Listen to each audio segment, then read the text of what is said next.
This is the 20th season of Bass Talk Live. BTL is presented by Bass Cat Boats, Strike King Lures, AFTCO, Pro Guide Batteries, Spro, Gamakatsu, The Bass Tank, Denali Rods, Beatdown Outdoors, and Sunline. BTL coming at you.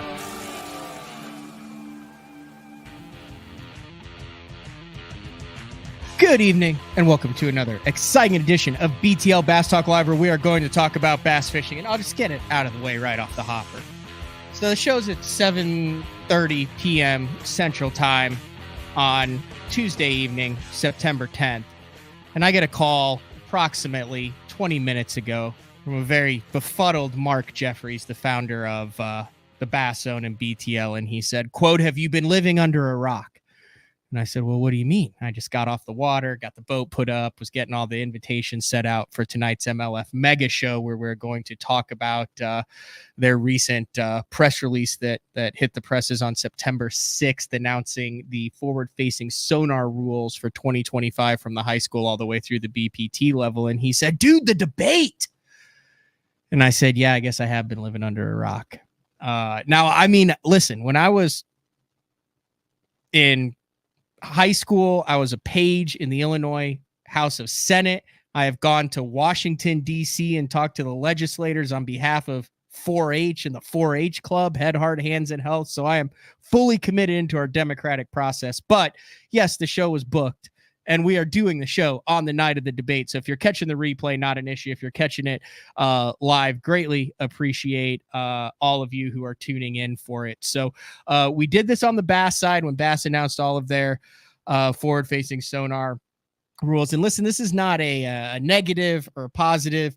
This is strictly just talking about what's going on in the fishing industry as a whole. And by God, there is a lot going on in the fishing industry as a whole. We had the president of the MPFL, Brad Fuller, on, who talked about his decision to completely go away from forward-facing technology in 2025 and his reasonings behind that. The major quote that came from that was it's a business decision.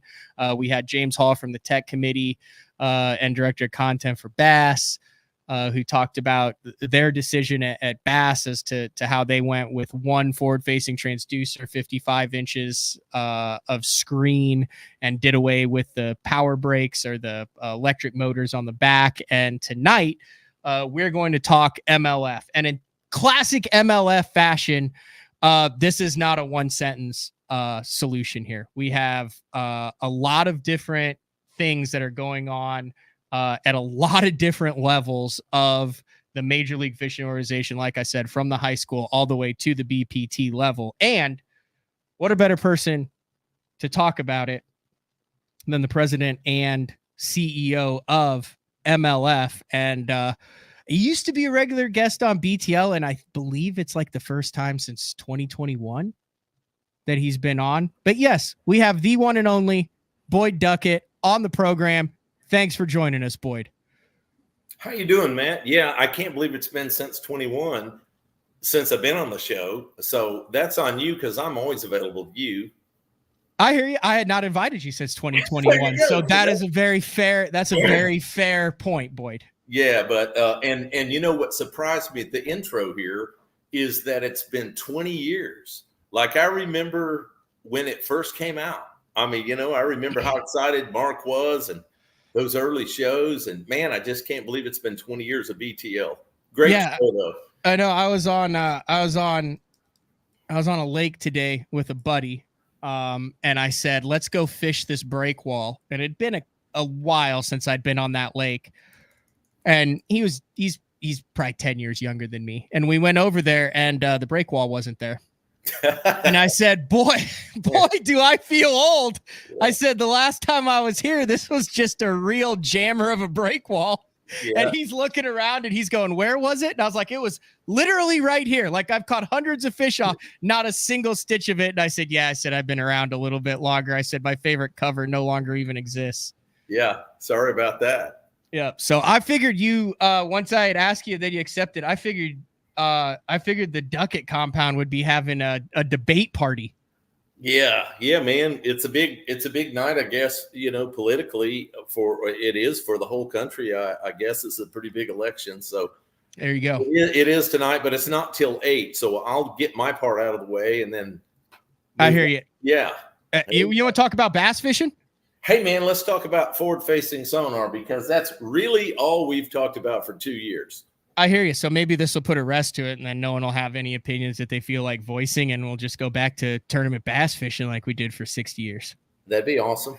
All right. I'd like to get your just overall thoughts on the past year and a half with the explosion. I guess the feedback, the opinions from both fans, anglers, inside the industry, outside the industry. What has it been like from the inside, trying to figure out what the hell to do with this? Yeah, it's been quite the ride, as most everybody probably realizes. I know for the longest, going back 4 years ago, as it started gaining a lot of momentum, it was something that I was really hoping as a league that we didn't have to deal with. These are not things that we want to, as leagues, we want to really be involved in, but this became very, very divisive. It's been very polarizing in the fan base.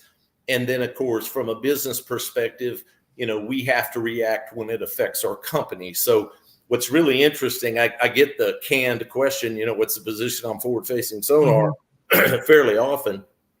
But from the high school level, to college, to BFL, to the Toyota Series, Tackle Warehouse Invitationals, Bass Pro Tour, now the new Team Series, used to be Cups, and even our heavy hitters event. Every one of them, Matt, we have looked at independently because they actually have unique issues caused by forward-facing sonar. And I don't know that it's really fair, and this would be opinion, I don't know that it's fair to say that it's forward-facing sonar as much as it is that it has really produced single-dimensional angling. That's really more, I think, what the issue is, certainly from the fan perspective. So as we address those different divisions, and they brought financial challenges on board, for instance, participation, it's affected, our participation at the Phoenix Bass Fishing League, Toyota Series, even at high school, more noticeably, not as noticeable at college, but definitely noticed at the high school level. And then you step to a whole nother issue when you get to our televised and live stream events, like at the Tackle Warehouse Invitationals, Bass Pro Tour, obviously Team Series, and heavy hitters.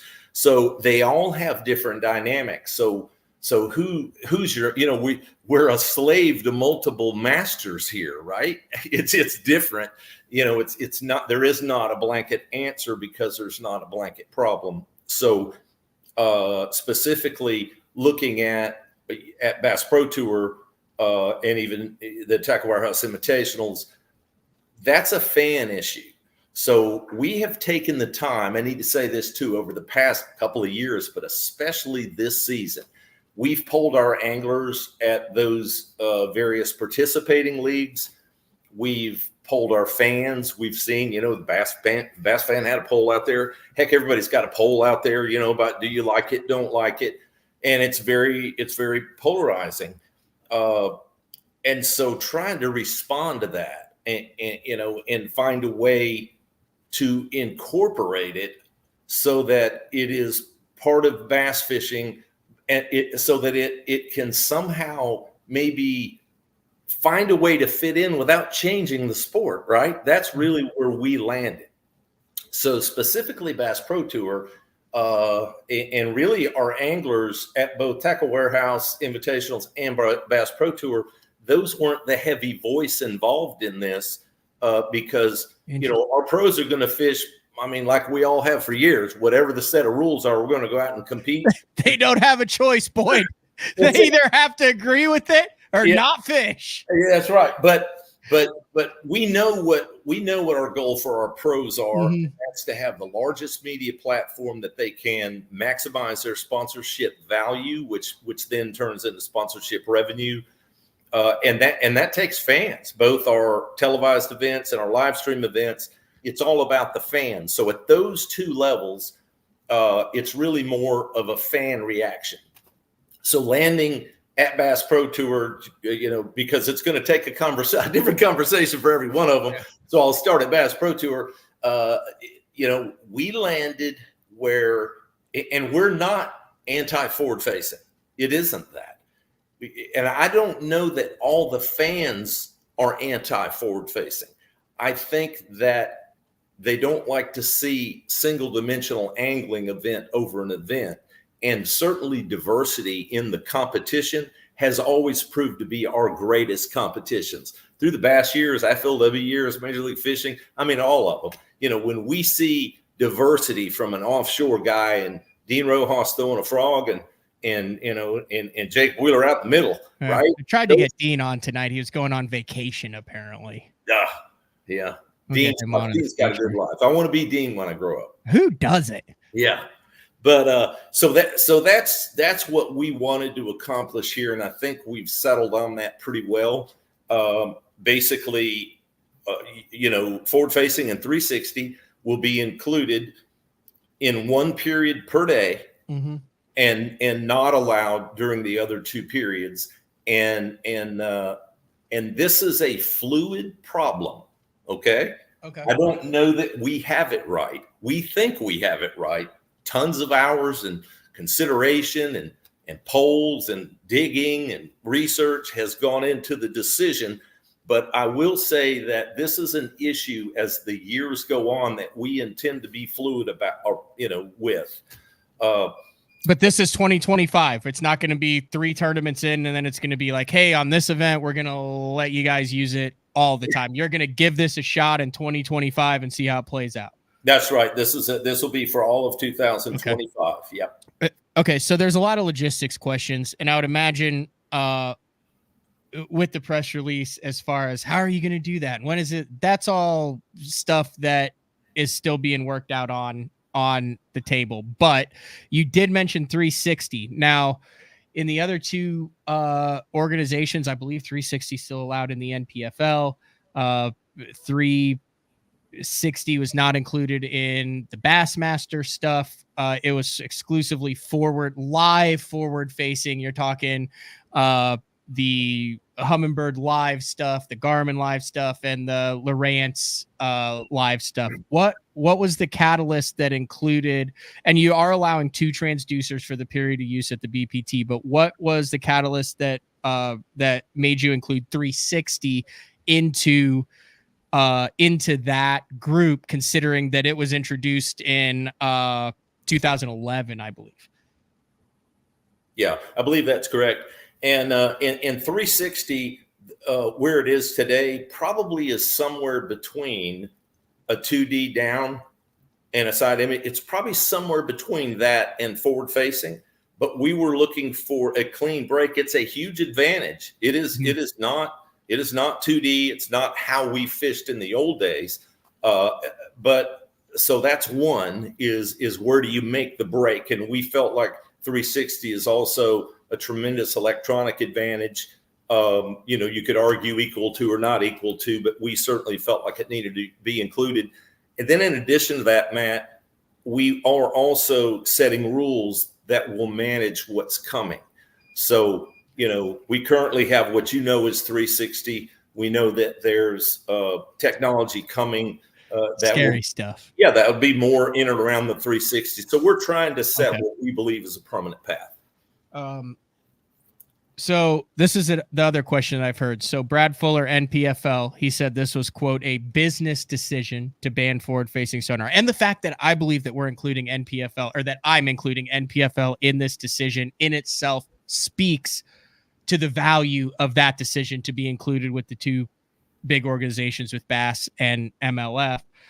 Jeffries came on the Bass show and was echoed by several anglers that this was, quote, a 100% money issue for what Bass decided to do in allowing it. When it comes to MLF, how much of that was a business decision? You already talked a little bit about the fan engagement. How much of it came down to money, and what role did the technology companies play in this decision to either allow it for a period or not allow it for 2 periods? Because I think that's what a lot of the fans and anglers have differing opinions on how much that actually played into the decision.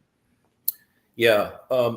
When you run a business, money is always part of it, right? Yep. So at the pro levels, it's our goal to generate as much profit as we can, as much opportunity as we can for our pros, and it's economically driven. So no difference there probably from the other two. The difference, I would say would certainly be it's a technology, and as we continue to advance, I don't know that it's our place as a tournament organization to determine what is or what should be the future of bass fishing. It will, it always has evolved, and we're not trying to take that position. In the case of Bass Pro Tour, where we really are trying to react to our fans, we want to make the most compelling product we possibly can. And so we've taken this forward-facing, maybe what was a divided or polarized situation, and I think we will incorporate it into our live stream and our show. And honestly, Matt, I think this will be more exciting than we've ever had. I think that knowing that guys have this opportunity to have a turbo boost period, if you will. And we got Drew Gill waiting in the wings. I can't wait to. We also have Bobby Lane waiting in the wings, so I can't wait to get their opinions on this. But turbo boost period. Yeah, the turbo boost. The man's been on turbo boost for the last 12 months on the invitationals and BPT to the tune of about $500,000. Yeah, I hear you. But that's what drives it. It's trying, and our attempt was to find the balance where we incorporate this as we will try to incorporate other creations. And to answer the second half of your question, none of this has happened in a vacuum. Multiple meetings. I've been in meetings with the team, with sponsors, not just electronic sponsors, bait manufacturers. We have had the world involved in this. This has been a collective decision. Our electronics sponsors, we wouldn't have done it if we couldn't find, hey, you don't have a solution until you've created something that works for everybody, right? Mm-hmm. And we believe that we'll be able to showcase their products maybe even better than we did before, the way that we're airing it, but also opening up the use of all these other techniques that, you're well aware of, that anglers have used for years, and the products that they require as well. So that's the attempt. I hope we've got it, but that was the purpose. All right. Can we go, there's 9 different levels with 9 different things. Can we go rapid fire and you can just hit the very highlights on it? I thought it was interesting. I think you guys have a hit on your hands with the team series. It is mentioned in here that heavy hitters and the team series, which I believe competes out of MLF boats. It says there will be no restrictions in that. Is that basically like you're going to give them a boat? Everyone's boat's going to be the same. Are those going to have forward facing and 360 on them, or are those events going to be non-forward facing and 360 just uniform? Yes, they will have all the equipment. Okay.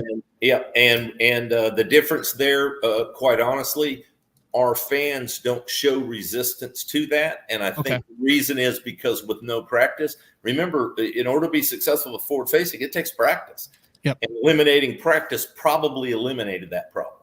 Okay. I also think with 2 guys in the boat, I did notice in the team series, you usually had one just chucking and winding. And since everyone's like an alpha top level angler, one guy hogging the scope. In the invitationals. Now this, I would love to know how you came up on to this, because this is the most intriguing one out of all of them. I like the period thing. I like that. But for a stats guy that's going to be able to, and you're going to be able to do it on the BPT too. Day 1, have at it. Day 2, no forward facing technology. And then you get it on day 3. That's intriguing to me. Thoughts on how that came about? Sure. So the idea behind that, we have 2 qualifying days. So without the forward-facing technology, that gives those anglers that are experts at other techniques an opportunity to have their day, and then the next qualifying day, then you'll be able to use the forward-facing technology. That gives those anglers a day. It creates a great dynamic to watch the diversity in those styles compete with each other, try to make the top 30 for the final day.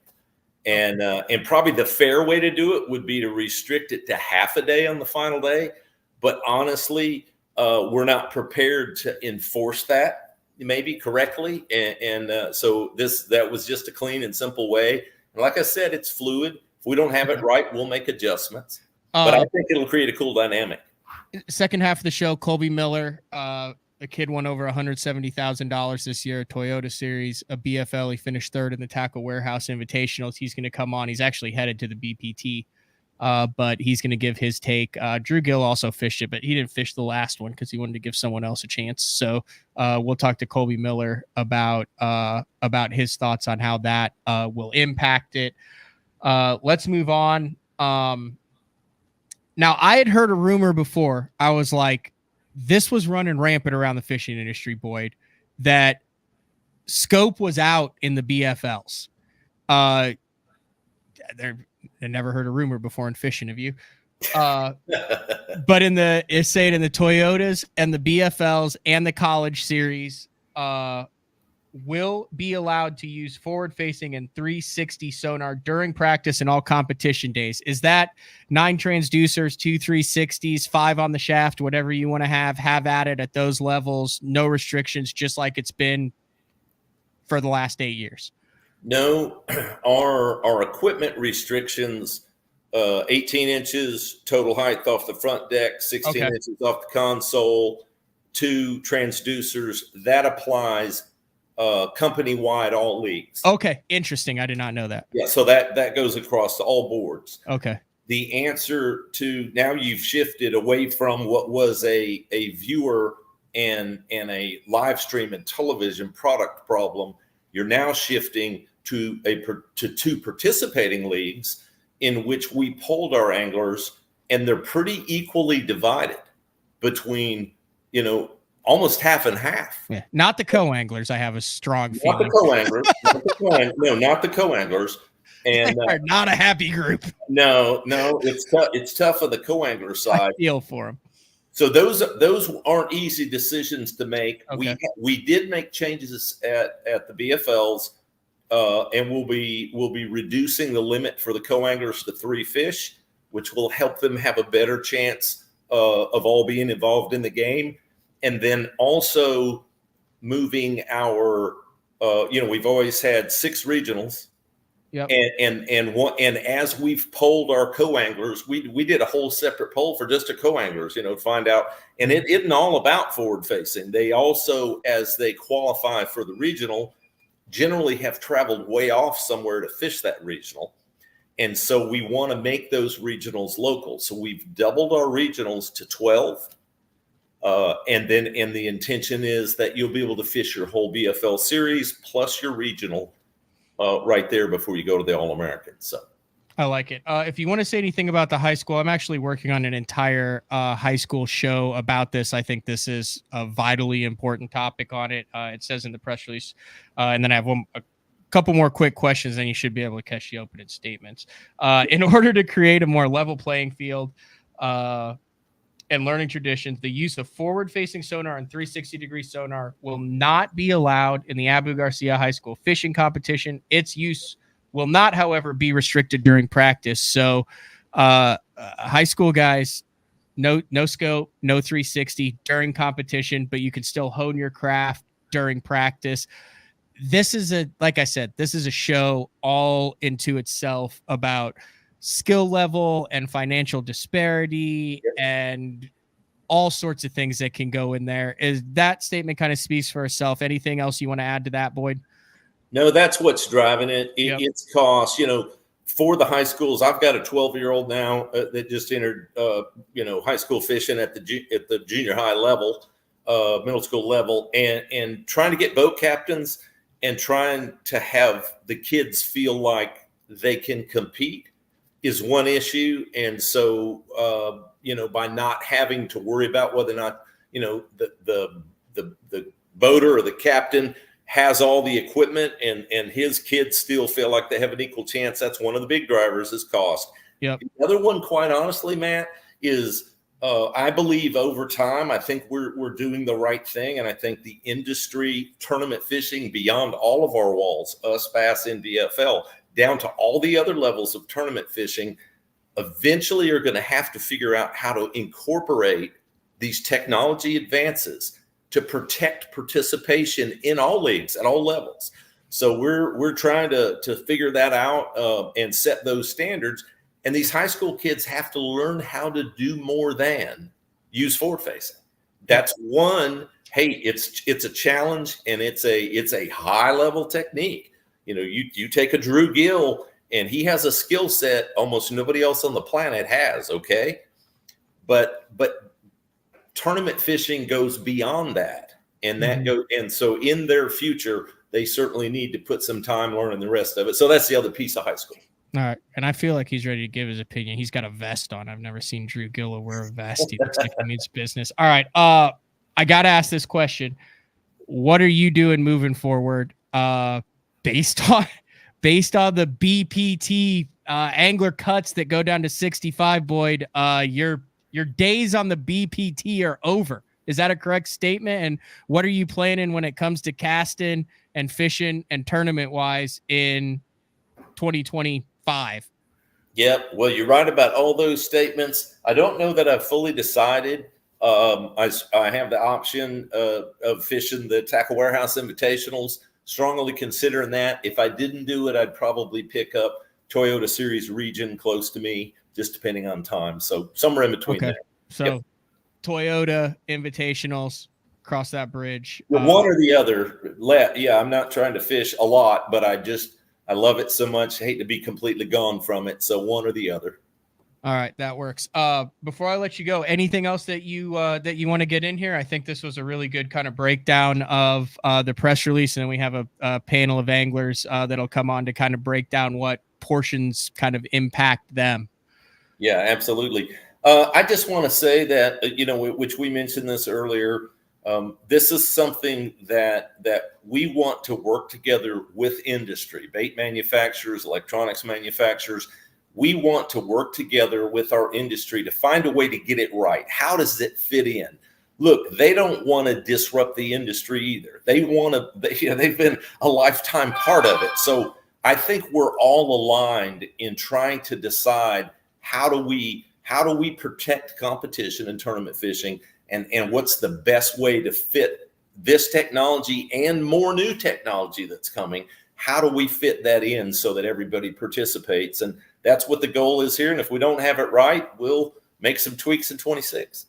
I like it. Everyone's saying that you should use your Legends exemption to go back to Bass. And I will say this to those people. Boyd is the only angler who has an Open win, an Elite Series win, a major win, and a Classic win in Bass history. So there you go. I've seen all these trophies. That would be fun.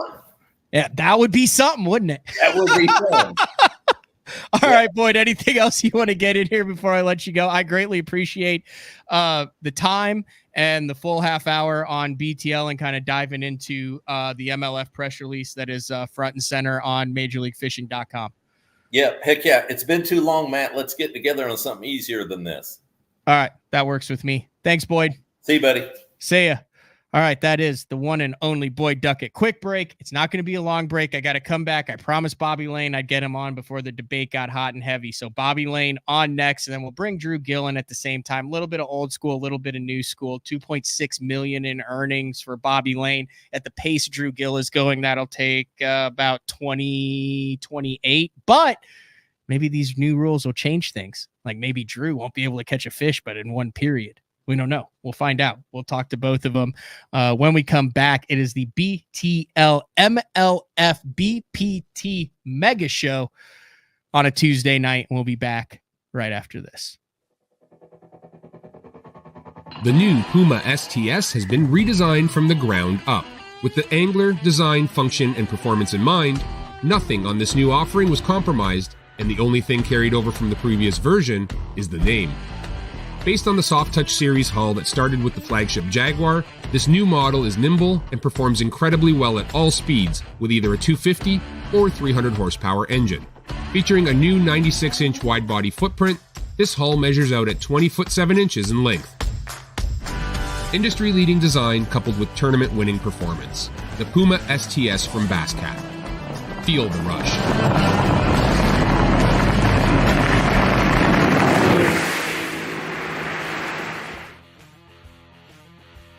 All right, we are back. Like I said, quick break. I also am like sweating like crazy. I meant to turn the air conditioning down, and I'm like 100% sure at this point that I completely turned it off in my house. But all right, let's get to the man, the myth, the legend.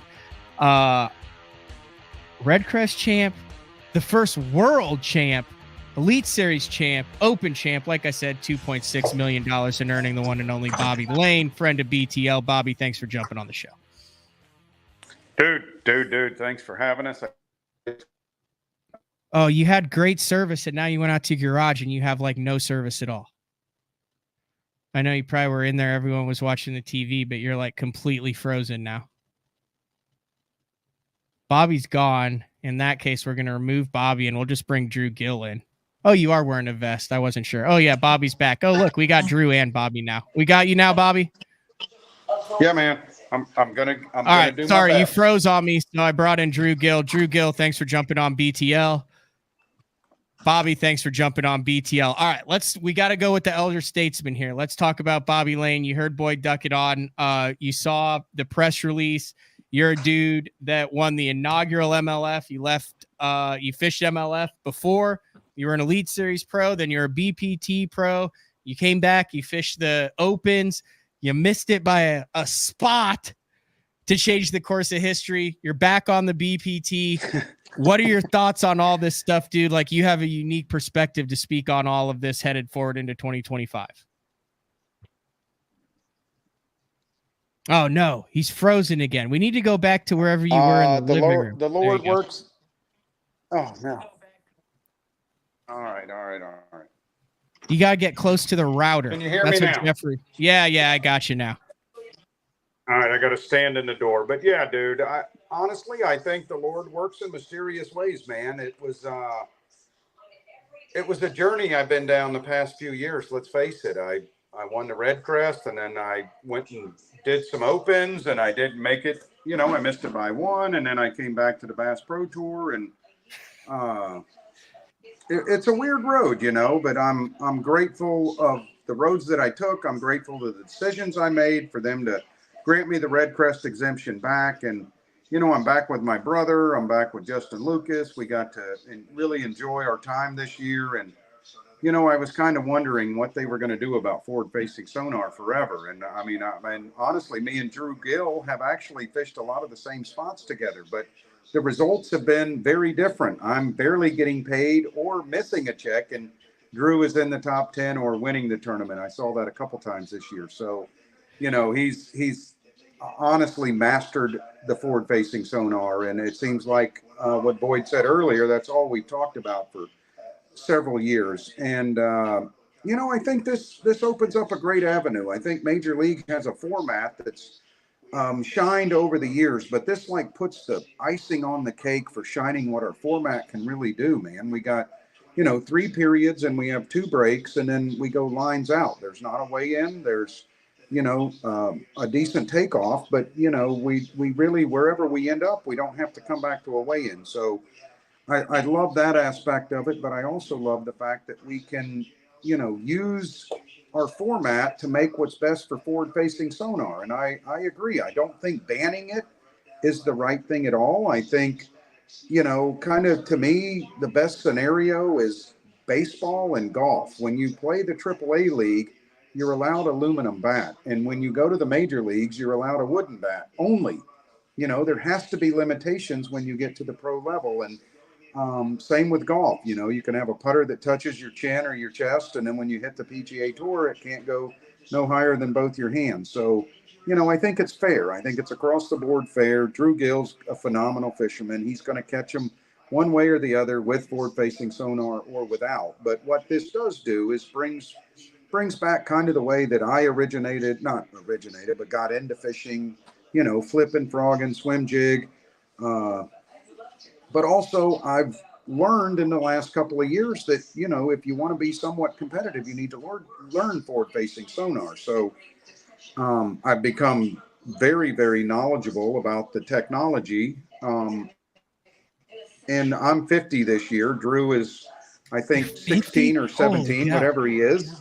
And these guys are catching on so much faster than we are. So I'm excited that I still get to use it, but I'm very much looking forward to the 2 periods without it, because that's the way I grew up. So definitely, man, banning it wasn't the deal for Major League. I think our format sets up perfect for exactly the way they did it. I think the fans are going to love it. I think it's going to bring more drama than we've ever had before. And, it took them a year or two to wrap their hands around kind of what everything's been talked about, right, as forward-facing sonar for the past couple of years. And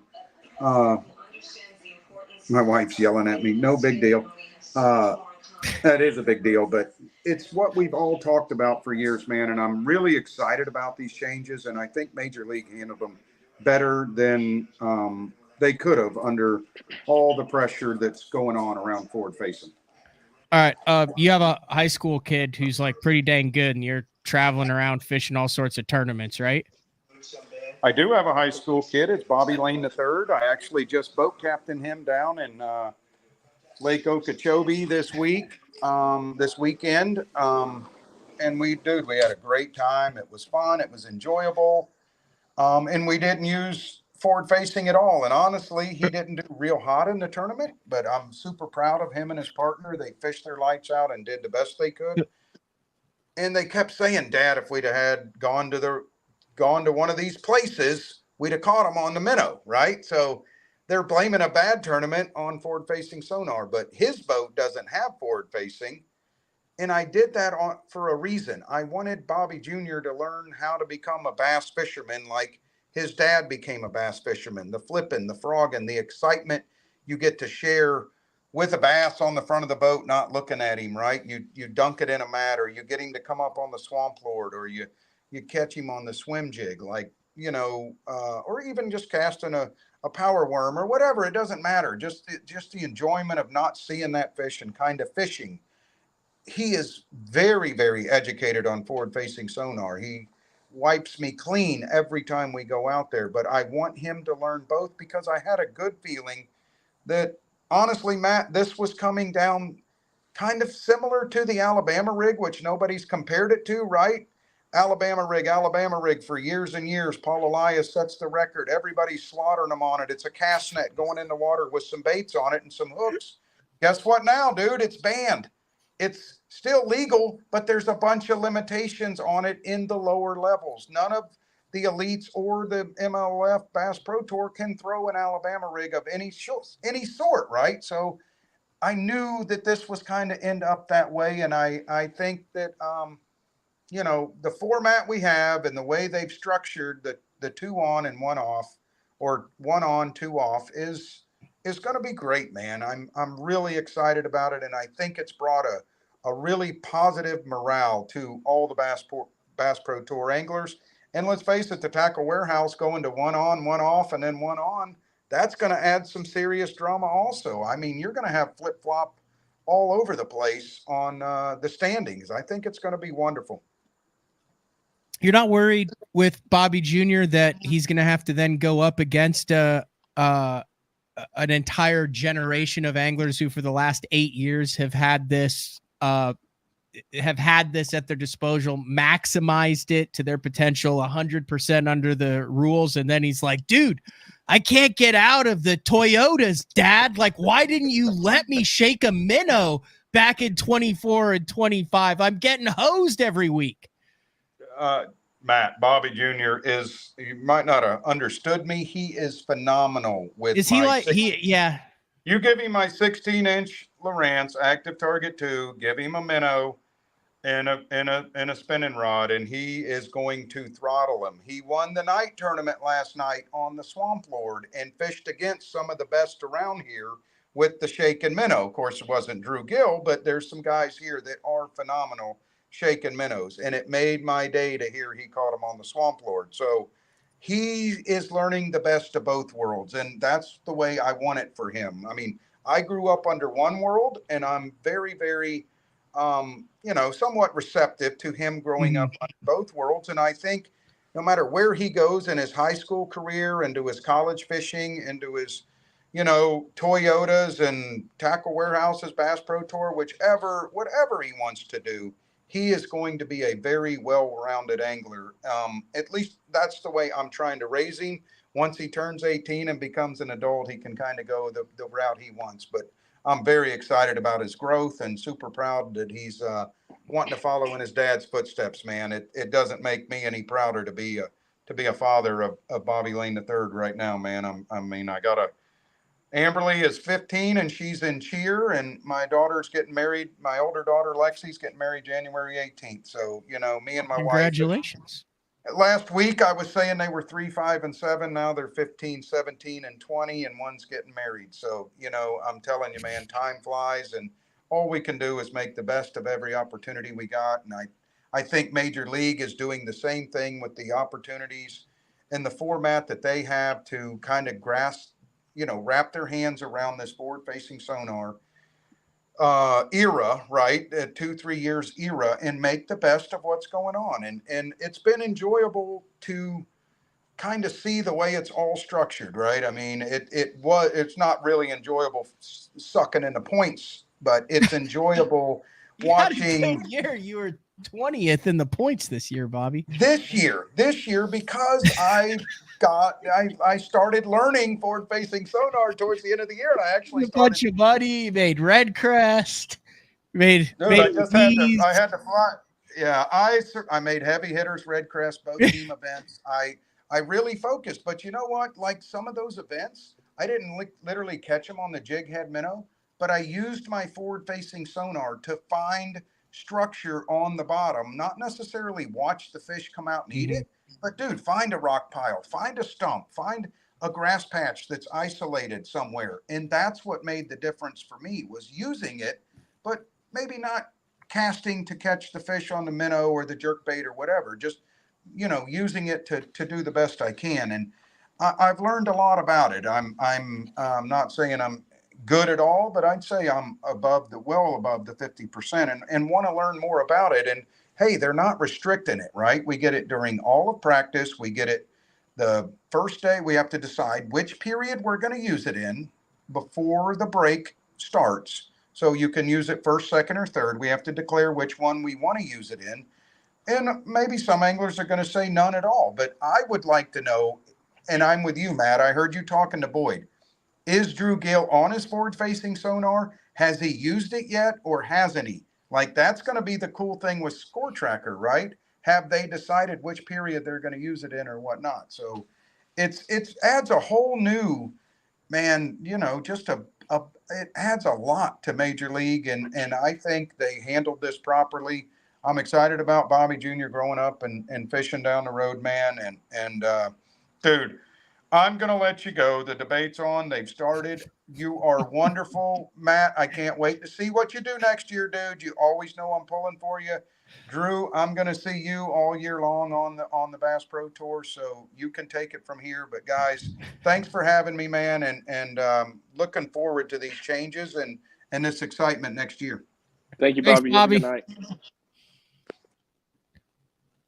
All right, Drew, how do you want to unpack that? Because, I mean, that's a dude who's been there. He's done that. He's seen it all. But also, if I'm Drew Gill, who's had this thing since I started fishing, who's now saying, man, the thing that I've made, that I've hung my hat in, and I'm not saying a thing because you can look at it as a technology, a technique, or whatever. Like, I'm going, dude, like, come on. Right? Yeah.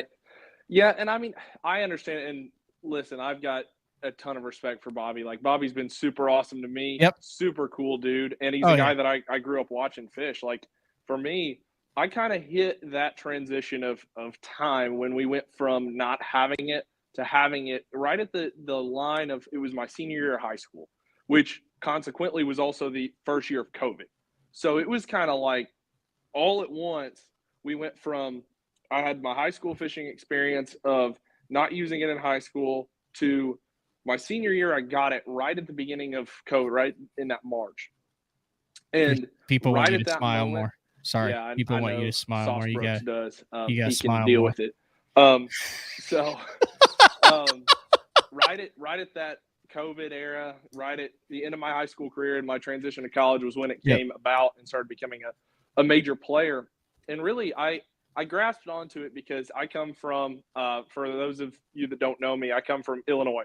I come from fishing small fisheries, places out in the middle of nowhere, and all our high school tournaments were on fisheries that were pretty much uncomparable to anywhere we fish in college. So I had the 1 year of COVID, which I was going to be fishing high school tournaments, to essentially prepare for what I knew was coming with college fishing, which was going up against guys that have had 5, 6, 7 years of experience fishing since they were 10 years old on, you know, all the TVA impoundments, all the Carolina fisheries, Florida, Texas, up north, you know, talking about all the Missouri and Arkansas highland reservoirs and things of that nature.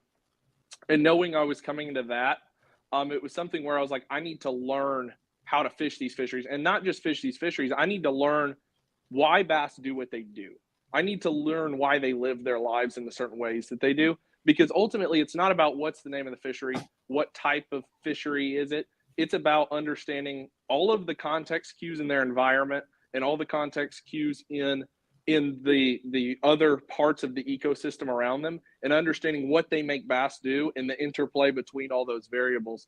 And it was something where really, I mean, the saying "seeing is believing" is a thing for a reason. You know, as humans, our greatest ability to perceive any information or to understand the world around us and navigate it is through our eyes. It's through sight. So when we boil it down to a very basic level, it's making it where we as humans can use our most powerful two tools that we have to navigate the world, which is our eyes and our brain, and the ability to combine those to one place by taking you could say it's half of the environment. You know, you could say above water and below water, but really when we're talking about aquatic life, we're talking about 95% of the story. Now we're able to tell that story. And so now I'm able to perceive that information and control the variables in the experiment, because as we know from any like elementary science class, the ability to produce an experiment and come out with some sort of truth or some sort of result or some sort of scientific theory which turns into law is to be able to control all the variables in the surroundings except for one, and be able to isolate one variable, repeat it a number of times in a row, and be able to draw some sort of conclusion because of a consistent result. And so by taking that process and being able to control all of these little intricate parts, by being able to witness this and go, well, this area's got, you know, it's a long point, it's 20 feet deep on the end and breaks off.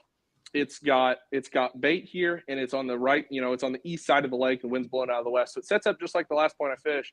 But the difference is here we got a foot of little stubble grass on the bottom, and the other point I fished didn't. And that's the only difference, but there's a difference between there being a fish on the initial one I fished and not this one. And I'm able to repeat that process over and over and over again in a rapid fashion, and be able to understand everything about that environment that's around the end of that point in a very intricate manner, which allows me to understand why what happened. And understanding the why is always the most important to understanding anything in life. I don't care if we're talking about bass fishing, golf, talking about intellectual thought.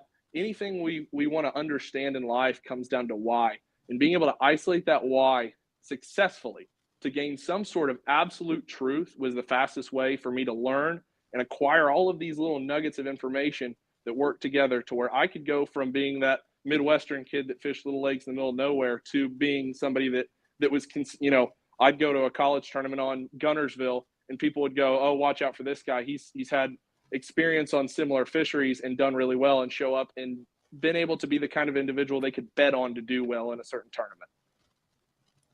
And that, ladies and gentlemen, is why Drew Gill has won $500,000 in the last 2 years. We got to break this down. Let's break this down simple. Did I would assume you're not like, this is not and based on what you just said, this is not like ideal for you on the Bass Pro Tour. I mean, for me, it's something that so we got two different sides of this. In Right. anything, I mean, it's on a spectrum, but for me, I am two people.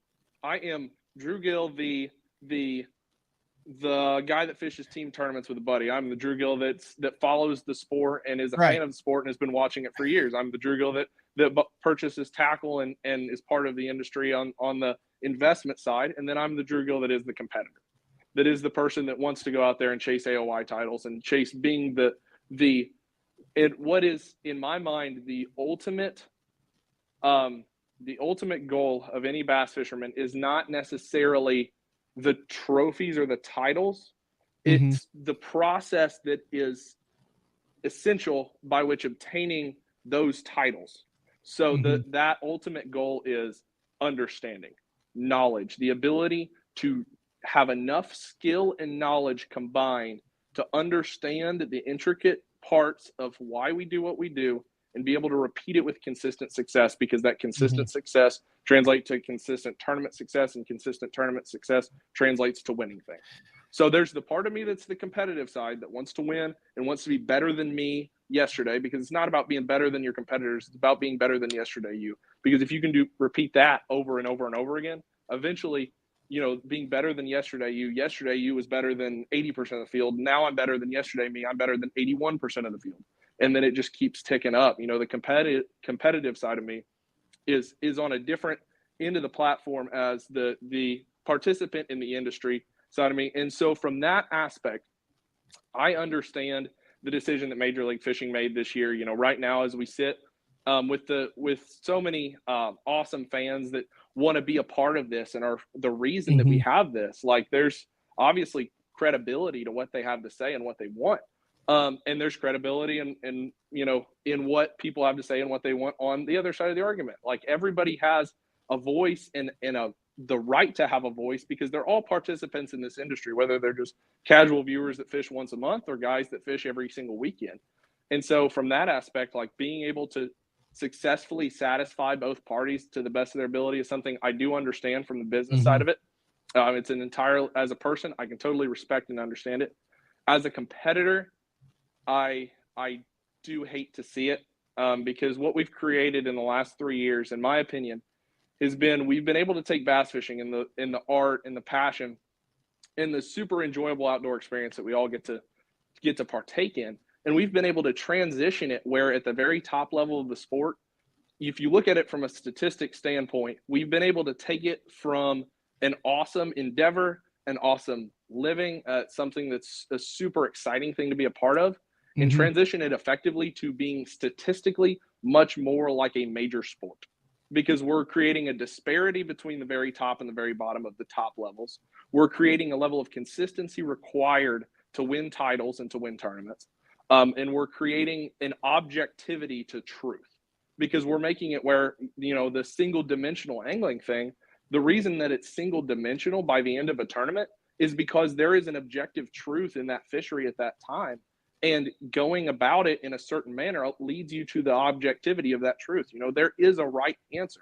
With anything in life, there's a right answer. There's going to be something that's more right than everything else, because right does not mean I caught a bass. Right means I'm on the best population or the most catchable population in the lake. And there's an objectivity to that. And you didn't see that prior, because the learning process and the development process and the on the water minute by minute adjustment process was just too long, and it was unisolatable. You couldn't control the variables in the intricate manner you can now.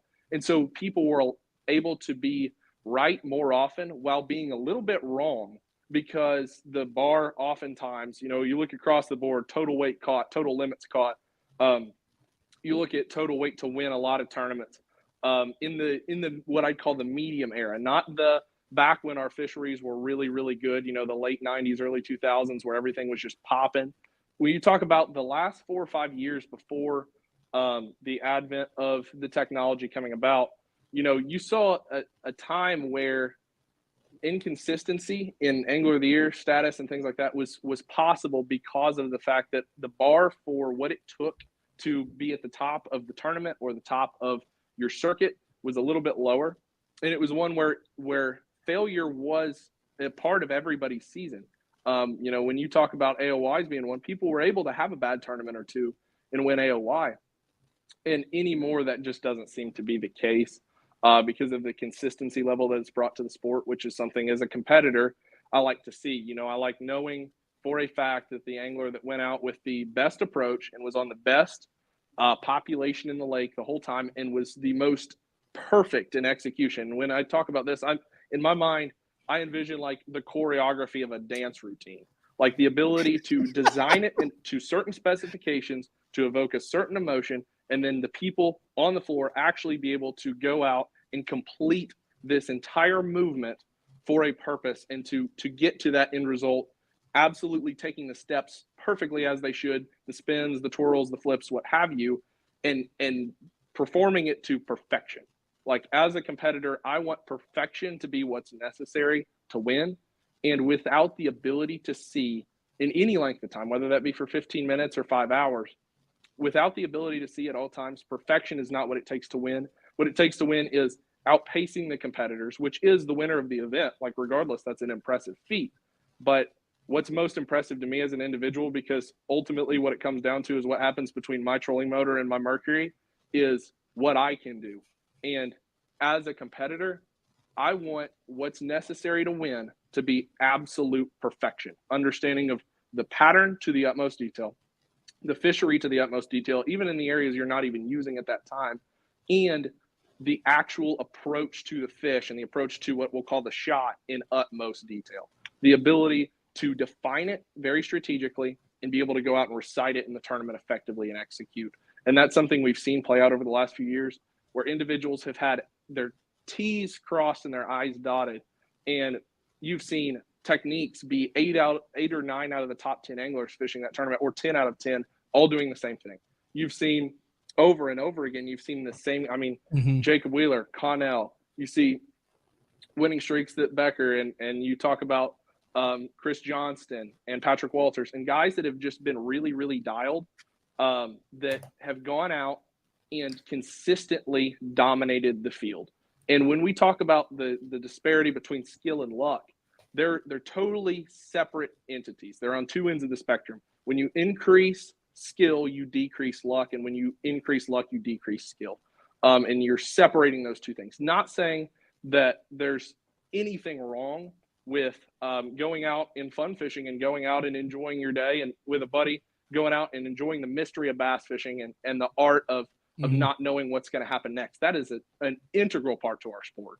And it's something that has made it what it is. But on the competitive side of it, you want skill to be at its utmost, because you want to make it where, and this is where it gets tricky, because this is where we start to talk about the difference between competition for competition's sake and competition for viewership's sake.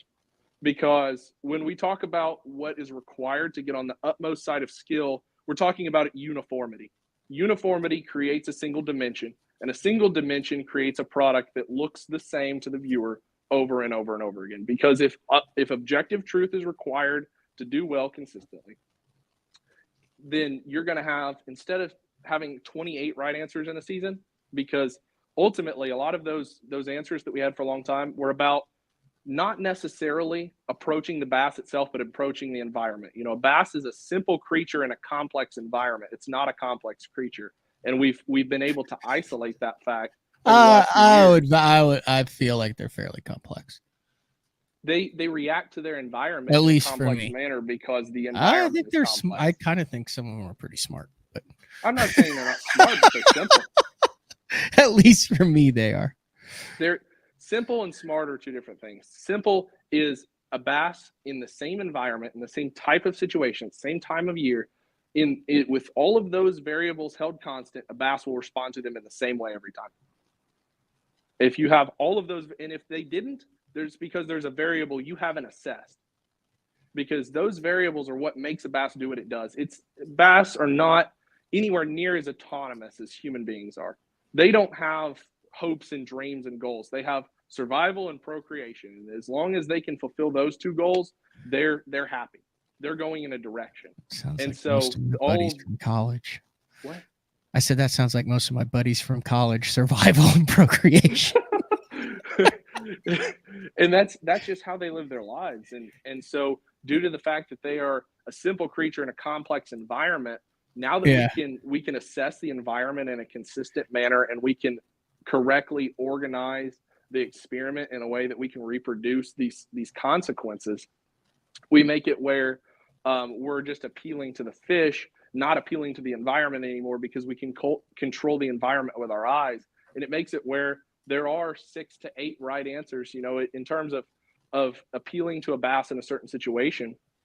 Across the entire year, there may only be 6 to 8 right answers in a tournament season, because a lot of the time you don't have 9 tournaments. You have 4 tournaments in 4 different situations, but you have blocks of 2 tournaments that fall in the exact same situation on a very similar type of fishery at a time. And so you end up across the season seeing 4 tournaments fished on 9 different fisheries, because of the fact that they kind of get lumped together due to the chasing north of the season.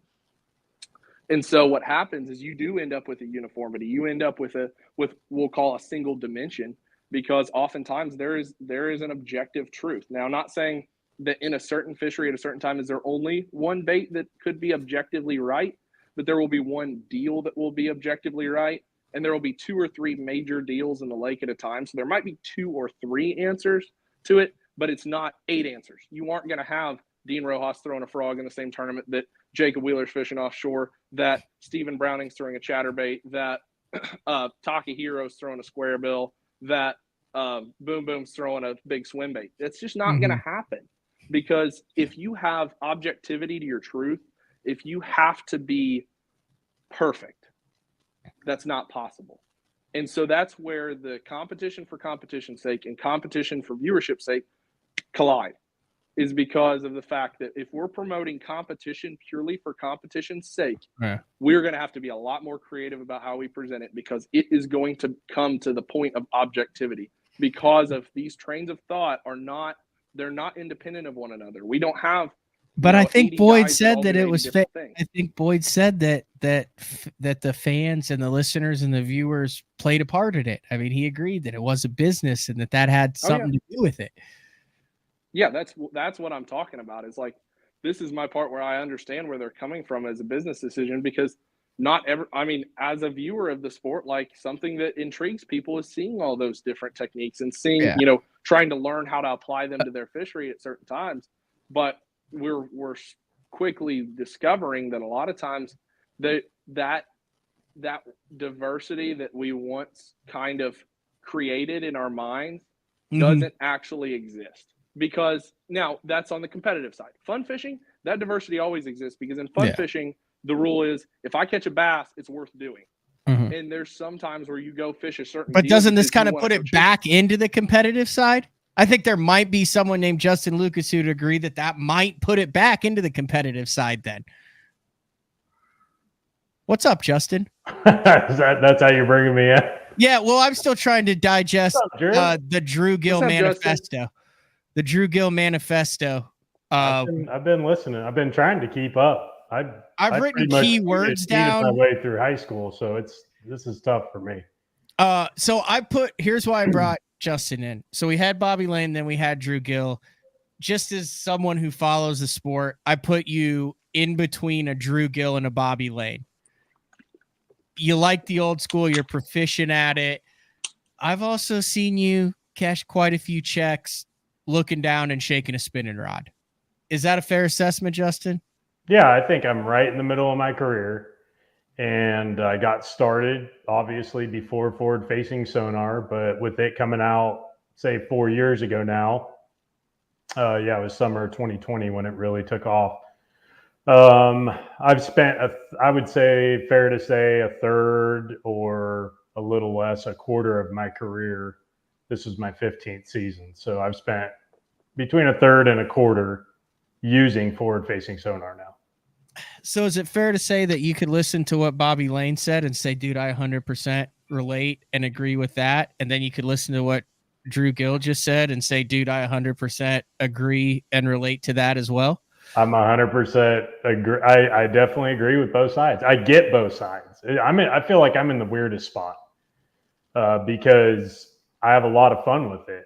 I enjoy using it. I've made plenty of good finishes, 1-2 smallmouth tournaments with it. Like I've had it, it's been a big part of my success over the last 4 years, no doubt. This year, caught the biggest bag of my life with it, at Santee Cooper. Oh yeah, you had like a 5 for 45 or so, or 6 for 90 pounds, or what was it? It was 5 for 37 something, 6 for 42 something. But that's insane. Yeah, but at the same time, so in my in my heart, right? I think we talked about this on your show the last time too. My biggest bag before that was 35-4 at Lake Fork in 2011 or 13, one or the other. It was a Toyota Texas Bass Classic. But like deep down in my heart, even though I enjoy fishing with forward-facing sonar, catching 37 pounds with it didn't feel as special as catching 35 without it. So it was weird, man. It's like you just got the biggest bag of your life. It was cool because it was in a competition. That fired me up. So all that part was great. But at the end of the day, I'm like, yeah, but I didn't do it the way I caught 35 pounds. But let's say Drew Gill catches 35 pounds and sees every single one of them eat. And then he catches 35 pounds and he doesn't see any one of them eat. And in his opinion and his feeling, he got the warm and fuzzies from the 35 where he watched every 8-pounder suck his bait in, and it didn't mean as much to him when he just chucked next to a log and his line swam off. How are you going to equate that connotation to the angler? I know. Down there. What's that? I see Colby down there. We've been working on his video. No, dude, I totally. Is that a valid question? I mean, I'm not trying 100%. To stir the pot here. 100%. Valid question, but that's why too, like, obviously I think the best thing MLF could have done, I would say, I think they did a pretty good job. I think the best thing they could have done would have been 50-50 if they could have managed that. So they'd have had to change it to halves instead. Why do they have periods? Why don't you just have halves? Well, or we could have done quarters, whatever, right? Like, that would have been wild because then you'd have had to determine where you were going to run. And then it would have been like 2 hours. And then it's like, by the time I get there and get it going, and then you have to figure out where not to go. I get both sides. Are you not on some advisory board that could have brought this up 6 months ago, Justin? No, I got off all that years ago. That was bad for me. I knew you were smart. I did that for 1 year, and that was not good. Okay. So I got off of that. So yeah, I mean that could be a 2026 tweak coming, but interesting. Yeah, I mean, I think 50. I think the Tackle Warehouse really, like that final day, if they could have figured out a way to do it 50-50 that day. And Boyd, I believe the way we talked about it, that might be coming in 26 or down 4. That's a technology issue, I think, not so much as, hey, we want them to have it for 2/3 of the day. Yeah, I mean, I think that would be great. I'm all for it. I'm right in the middle, dude. I get Drew's side, I get all the young guys' side, and I get Bobby's side too. It's tough. But I do think MLF did close to the best job at coming up with a compromise, coming up with that middle ground, meeting everybody in the spot that they're at. And honestly, sorry. Go ahead, Drew. You're good. I was going to say, honestly, my major, most of my quarrels with some of the decisions obviously for me as Bass Pro Tour angler, like I care about what happens to me personally and the way I do my job, but that's they got to do what they got to do as a business to do what they feel like they can promote viewership with the best. So that's an decision as a person I can understand, but also like for me, honestly, the two places that I have some of the most major quarrels with it aren't the Bass Pro Tour. It's in my opinion, the unpoliceability of it at the invitationals the second day. If you can make it policeable, then that's a decision that they're entirely entitled to make. But I don't think that's something that's policeable with POV cameras, personally. Yeah, I heard the TAA from some guys that fished it did a good. They had some little contraption or whatever that they used. I don't know. I wasn't there. I didn't fish it, but Yeah, they had the lockout system, did they not, where they could lock people out of their transducers? That, or they had maybe a certain color cap on that if the seal was broken that day, I don't actually know. I can't compete. Maybe Matt knows. Wow. I No. can't comment. But Maybe Matt knows, I don't feel, is that because from our meeting, from what I perceived, is the cap over our transducer or is it over a wire? I think it's over the connection to the box. We'll bring Colby Miller I in thought here it was- too for this. He might know some of these third place invitationals. that- Colby Miller, Could make sense. I UPT, guess I don't really know how the Toyota implementation Series of that works. this year, like and the other, 107,000. if it was just police by POV cameras and people around you can't tell if you're looking at 2D or live scope unless they're up close. If they're up close, they can see how you're casting and how you're approaching what you're doing. But at a distance, they can't tell. And the other thing is, by math, if you have 150 anglers producing 8 hours of footage a day for 7 tournaments in the year, you're producing 350 full 24-hour days worth of footage. And even if one of those days slips through the cracks that somebody used it and shouldn't have, like that would deter me as an angler from competing if I felt like it wasn't entirely enforceable. Because what you're doing is it's unenforceable rules, as we all know, are they're a way to harm the people that want to do it the right way, and it encourages people that don't. Because what happens with the Sorry, my jackpotters? son's walking by in his underwear back here. Good Lord. What happens with the jackpotters? That their consequences. I've seen you can do no that. longer- Sorry, Drew. Yeah, no, I'm with No, Drew. I think that there's the no point of view. consequence to them because they can, if they get away with it, great, and if they don't, no big deal. They don't fish a tournament ever again, but there's no guarantee a tournament ever comes. Colby to Miller their in the fishing. bottom left. Thanks for jumping on BTL. We finally got the camera stuff worked out. Yeah, thanks for having me. Okay, so Drew and Justin brought up some questions. You finished third in the invitationals this year. You're on to greener pastures with the BPT next year. Have you heard of anything on how some of those, enforcement, any of that stuff is going to take place next year? Or like Boyd said, this is what it comes down to. Boyd had the press release. He said at the beginning, boys, we're still working on some logistics here, but we're going to make it happen. We're going to make it happen the best we can. I think that could be where the angler input really comes in. Fair assessment, Colby? Yeah, I mean, it's like Drew said. Yeah, we had the meeting the other day, and I mean, I'm the new guy to the ball game, so I'm just sitting back and like taking it all in, obviously. But yeah, it's definitely going to be a change, man. For me, this year, majority of my success was staring at a screen, and like most guys say when they stare at a screen, like they're out in the middle chasing a single fish or whatever. Like I'm more the kind of guy, like I like to fish. I like to see an actual structure. Like I want to cast at wood. I want to cast at wood. I mean, wood or rock, So yes, don't get me wrong. I like getting out in the middle of nowhere and casting at singles as well. But for me personally, like I would rather fish some sort of structure when I'm scoping. So, taking it away, it's gonna throw a curveball, but at the same time, like I grew up fishing structure without it. It didn't really come into my life until 2021, and like obviously, yeah, I've gotten better since then using it. But we're all gonna be sponsored by a marker buoy company next year, dude. Yeah. There is some guy out there that's like the second coming. Yeah. Have you ever owned a marker buoy, Drew or Colby? How old are you, Colby? I'm 24, and absolutely. Drew, you have owned. Yeah, you're a East Texas, Louisiana guy, so you're like Rayburn, Toledo Bend. I feel like you like your first boat comes with like 6 marker buoys, spray painted black. Oh yeah. Have you ever owned one, Drew?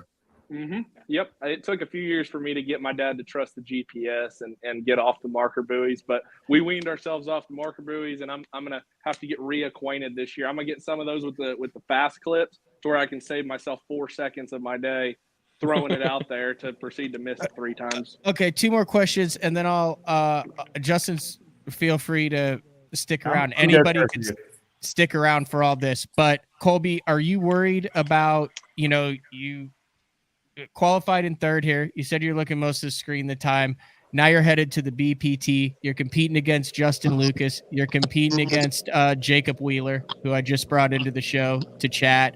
Are you concerned about, man, 2/3 of my time next year I won't be able to use this? Or is it something that you're looking forward to, or a challenge that you're looking to tackle? Yeah, definitely looking to challenge it. Like I said, it's going to be a learning curve, starting with practice. Like, how do I practice for only getting to use forward facing sonar for, one period of the day? It's going to be definitely going to be a curveball starting off, like I said, with practice. But hey, we all got to start somewhere, and I'm ready to jump on it and see how it goes. Yeah, you picked a wild time to make it to the big leagues. Yeah. It'll be just fine.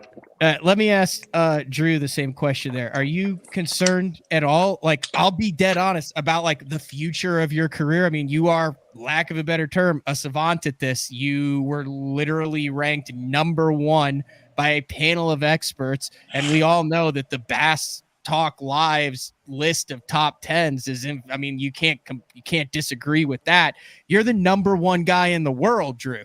And now 2/3 of that is out for you.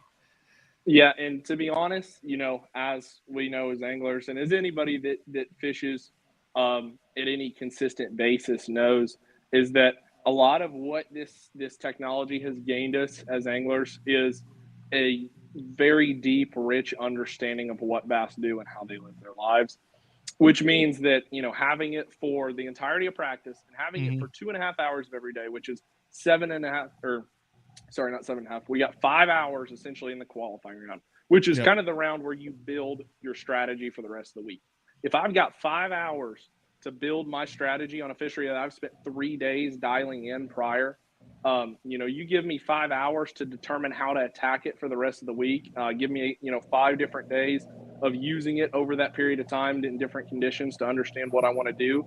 It's something where you can still build a very detailed assessment of what you're going to spend the rest of the week doing and how you're going to do it. The only problem is your ability to go out and approach a population in a very detailed or intricate manner goes down, because you can't, the 2/3 of the day that you're not using it, you can't approach each individual opportunity in a precise manner. Meaning, like, this is like if you were to try and go duck hunting and put a call up and blindfold yourself and just start calling.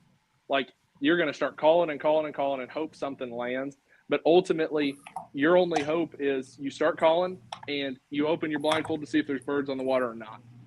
Versus reading their behavior, reading the way that they fly and the way they move to try and pull as many as possible, which is a very hard to develop skill. And it's something that's not, when we say hard to develop skill, we're not talking about the fact to do it once right.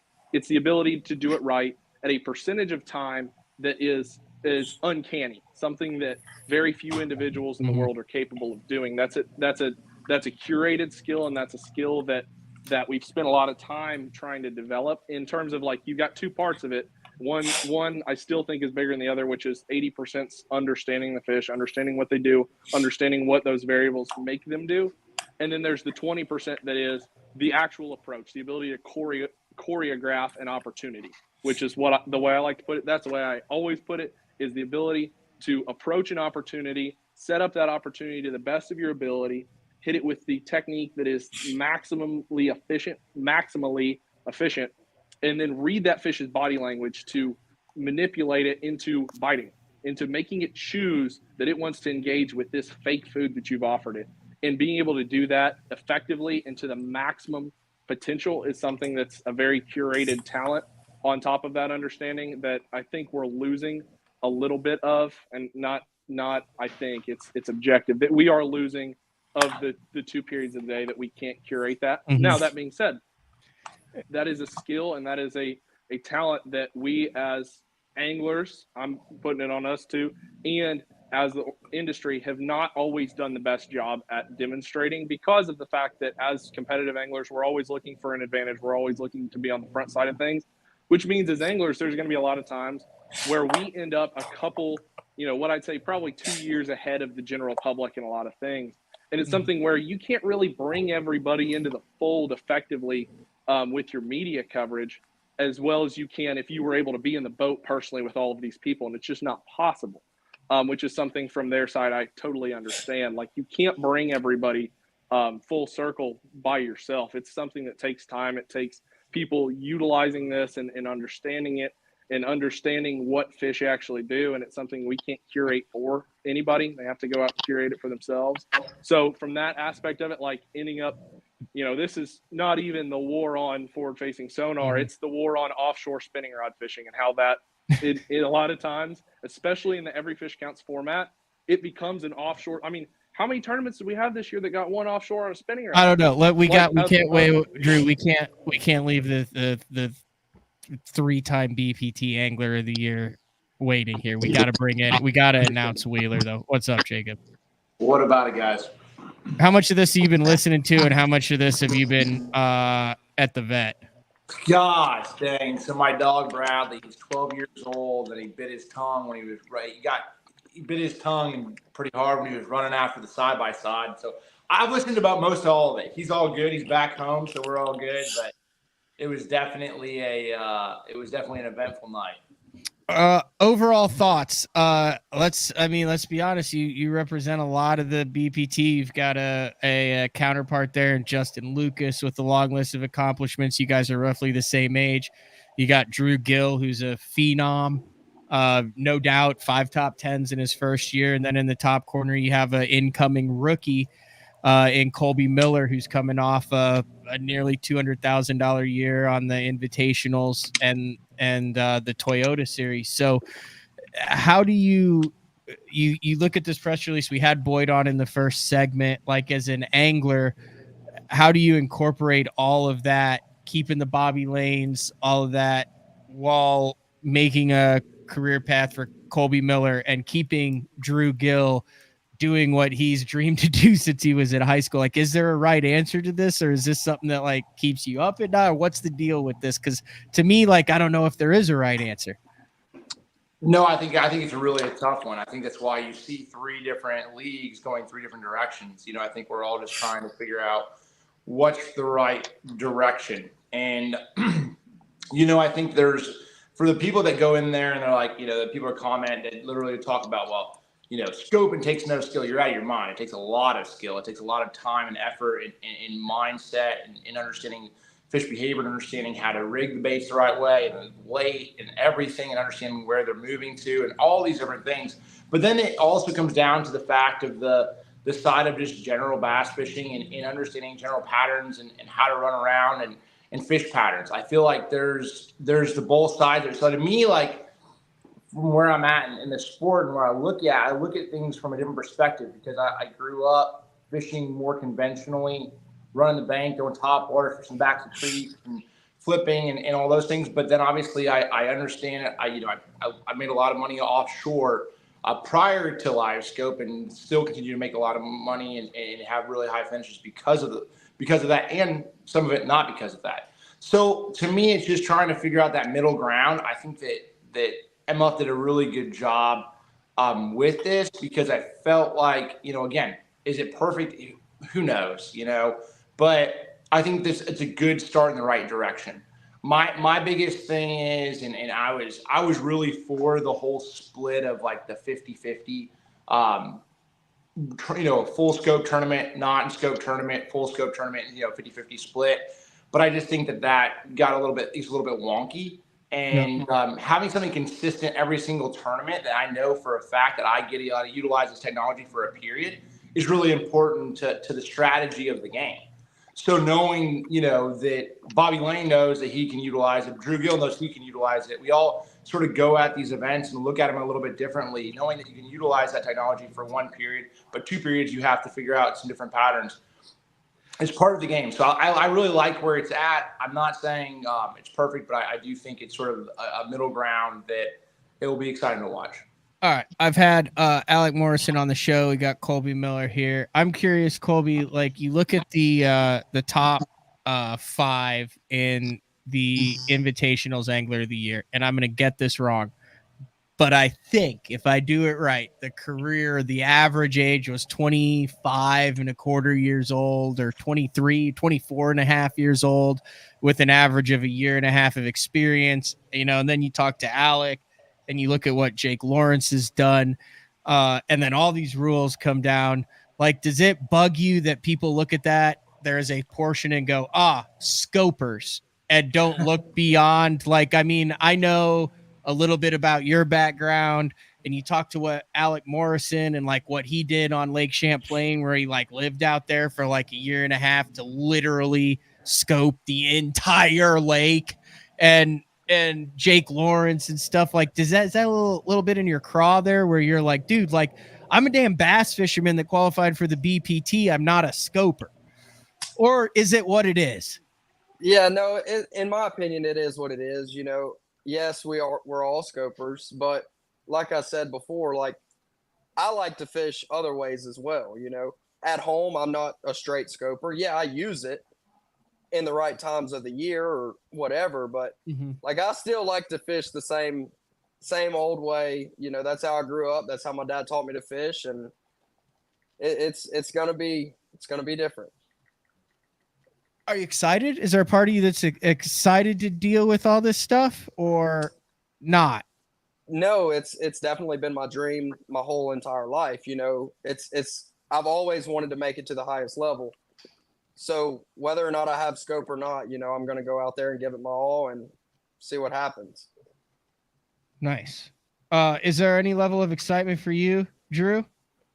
Yeah, I mean, who wouldn't be excited to get when was the last time, be dead honest, when was the last time you went 2.5 hours without live scope on? The last time in a tournament or in practice for a tournament? Bass fishing. Oh. In a tournament, like in a tournament setting. In a tournament setting? Yeah, practicing for a tournament or in competition. Years. Because it's such an effective tool. Like, the other thing is it's been kind of put in this box of technique. This is one technique that's won everything. It's not a technique. It's the ability to use your eyes at all times. So, when we talk about that, it's a totally different aspect. Whenever you're cutting, this is an efficiency thing. When you're cutting into the amount of time you spend gathering information and dumping, your mind is a funnel. You're trying to take in all this information and put out a useful conclusion. And so when you talk about it from that angle, there's never a good time when you have the ability to use it to not be using it, because you're using it to gather information, whether you're casting at a fish, whether you're even casting at a target, whether you're using it to cast at anything at all, you're collecting useful information. Yeah. So I've used it in every moment that I can, because you're talking about the difference between, 45% effectiveness rate or 62% effectiveness rate or 80% effectiveness rate versus 6% effectiveness rate in terms of your level of understanding of the conclusion that should be drawn from everything around you. You can't understand all of that without your ability to see. You might be able to be on the better end of it than others, but you can't truly understand. You can't get to objectivity. And my goal, every tournament, every practice, is with one thing in mind: discover what is the objective truth about how bass live their lives in that fishery, and attack it wholeheartedly with an eternal focus, essentially. Lucas, last time you went 2.5 hours in a tournament practice or setting without forward-facing sonar on? Chowan River. Like, you turned it off? I didn't use it. Okay. Yeah. I caught. You weren't using it to see what the depth was in front, or where anything was at all? Think about it back. You might not have been using it, but were you using it to gain some sort of information? Do you know how close I had to cast my drop shot to those trees? If I was looking at that thing, I would have been tangled up in those cypress trees for days. So Chowan River. Yeah. All right. I caught 98%. And the only reason I mute Jacob here is he's got a slight amount of feedback on it. So it's not that I don't want you to talk. Feel free to talk. I'll just unmute you, but it just keeps it from tweaking. Yeah, no problem. For me, it was St. Lawrence River, largemouth. And did you turn that off for a strategic reason? You didn't want him to hear no, those northern largemouth are the ones that don't get fished for a little bit. It's easier to catch than most. So maybe if I was on Chickamauga, I might have to turn it off, but that wasn't for like a reason more other than the fact that I was just fishing shallow, and it wasn't going to help me one bit at all. I got you. Did I start with you, Colby? Have I asked you that question yet? You did start with me, but you did not ask me that question. That's what I thought. Yeah. What was the last time? Yeah, Mind over here. Matt's going nuts. So I dude. actually went over to Rayburn this past weekend, and I went and flipped grass and threw a frog for 3 hours. Didn't have none of that on, nothing but Matt. Now, I'm not going to say I called them, but I did go do it just because, I mean, I love throwing a frog. I love flipping grass. All right. We've been on here for an hour and a half. We got a post-game show coming up with Andrew Upshaw, and I think Wheeler's going to stick around for a couple more minutes here. I believe his quote was he wanted to – what did you say? You wanted to give Upshaw the business? No, I did not say that. No, you said – what did you say? I said I might be giving Upshaw some shit, like give him some hard time. Okay. Well, that's the same thing. That's just a classier way of saying that. Isn't that saying like business? Like sounds if you a little give bit someone weird. the business, isn't that the Little same different. thing? Like if Lucas said like Lucas got like you nice just hair, called me out for what I Justin. said. Like I didn't know you got a hair care sponsorship. That's like called giving Lucas the business. Is there like another meaning to that I need to quit saying I that don't know out loud? It just sounded weird, so I just had to clarify what that meant. It sounded weird to me too, Jacob. I was like, bro, whoa. All right, we'll start with Colby here, and then I'll let you go. Colby, overall, just your overall thoughts on the press release and moving forward, and then also, I mean, you're a young guy. Were you using this in high school too? Like, did you use forward-facing sonar on high? Okay, so you're past that. No. You're after that. Okay. Overall thoughts when you read the press release and what you think this means for professional fishing moving forward now that we have all three divisions, one without it, one with it, and one with a hybrid.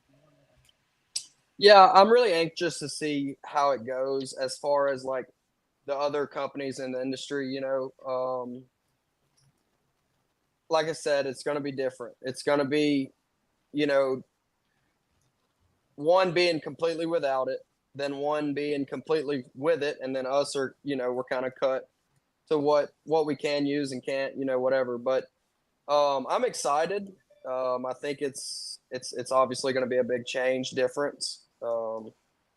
But when we first had the meeting, I was like, man, I've put so much time into this stuff, using it and trying to get better with it. And now for them, like I said, not to completely take it away, but to an extent. So just going to, in my opinion, bring everybody back to square one. Not 100%, obviously, because most of these guys are a lot older than I am, more experienced than I am. And, but it's going to put us all on a more level playing field. To an extent, I guess. Maybe my head's in the wrong place when I say that, but like I said, I'm excited. I think it's going to set leagues apart in some form, and hopefully this is the right decision, and it's going to be good for MLF. I'm looking forward to it. Nice. I gotta get you on a full BTL show. I'd love to hear your backstory. You had one heck of a year in 2024 across pretty much every platform. You won a BFL this year. Like, you had not won a major tournament before. Then you won a BFL this year, right? And then you also won a Toyota Series. Then you also finished third in the Invitationals, and you did almost 200K. That's a freaking year, bro. Yeah, it's been crazy, man. It's been crazy, and really and truly, like, I think Drew was saying it. Like, I don't only fish, MLF stuff. Yeah. Me and my best friend, we fish every local team derb we can, whether it's at Toledo Bend, Sam Rayburn, whatever. Anytime that we can fish together, like, just having, I learn from him, he learns from me type deal. And, it's just a blast. We actually, not to brag, but there's a really big team tournament on Sam Rayburn every year. It's called the Brandon Belt Grand Slam. Heck yeah, we've had Brandon Belt on the show. Yeah, so this spring we actually, the week after, or like 2 weeks after the Toyota win, we also won a boat. That was my first boat to ever win. So pretty Wow. crazy year, man. It's been insane. All right, I'm gonna let you go. Thanks for jumping on this evening. Thanks for having me, man. All right, see ya. Drew, I'm gonna have to go back and re-listen to this show because you went way too deep for my mind in a lot of this stuff, because I just like kind of herd cats on this, make sure everyone's in and out and has a video feed and monitor the chat. And I was supposed to run some commercials. That hasn't happened yet. We're an hour and a half in. I see Andrew Upshaw down there. All right. I say this in the most positive way. I'm giving you a 30-second shot clock. Your parting thoughts on how this decision with the banning in one, the one forward facing, and then the mixed in MLF will impact the sport of bass fishing. I'm seriously I'll give you a minute. You got a minute at it, because like I said, I love to have you. I mean, we have had you for a whole show. Everyone's saying there, Drew's my hero. You've never gotten a B in your life either, have you? I have gotten B's in my life for sure. Really? And yeah, I have. In school, I don't believe you. I promise you, I did not spend as much time and effort on that as I have on this. I know you have this dialed in. All right, 1 minute. Closing thoughts. Yep. Go. So as far as the three leagues go in three different directions, I mean, I think for now it's a great thing. It's something that's going to allow the sport to kind of essentially settle and determine their trajectory. Because ultimately, what it is it's three darts at the wall, and regardless of anything, there's going to be a direction that our viewership in the sport wants to go, in the way the fans want to go, and we got to go where the fans want to go. So wherever they end up going, that's probably the trajectory that all the organizations will end up taking. I don't think this is kind of a fixed thing. This has always been fluid, and it's probably going to continue to be. So for now, I think it's something that's going to definitely diversify the audience, or not the audience, the platforms to the audience. It's going to be something that's going to, I'm excited that it will add a spark of energy and excitement and unpredictability to the season going in.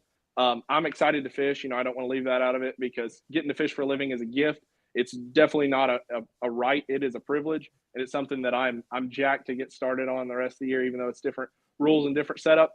I am just ready to go reel in some bass and put them on Score Tracker. That's what it's all about, and never gets old. All right. And if you put half as much thought into your signature series Nikorama as you did tonight's show, it's probably worth picking up a pack of those, right?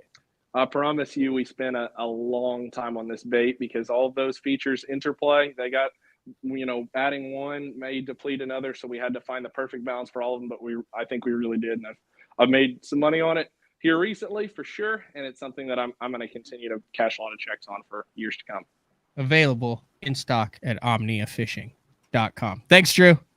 Thank you. All right. I don't know whether you guys want to know this or not, but you're like elder statesman. I already know that. That's my bedtime too. So hold on, I gotta unmute Wheeler.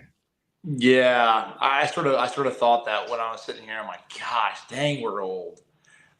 real. Yeah, I mean, I'll get your closing thought, Lucas, and then I'll let you bounce. I know I was like, hey, I'll get you out of here. It's 9:10. You're gonna have to watch got a 7-year-old. I need to put to bed. Sleep is overrated. I think once they hit 6, you kind of let them make their own decisions, right?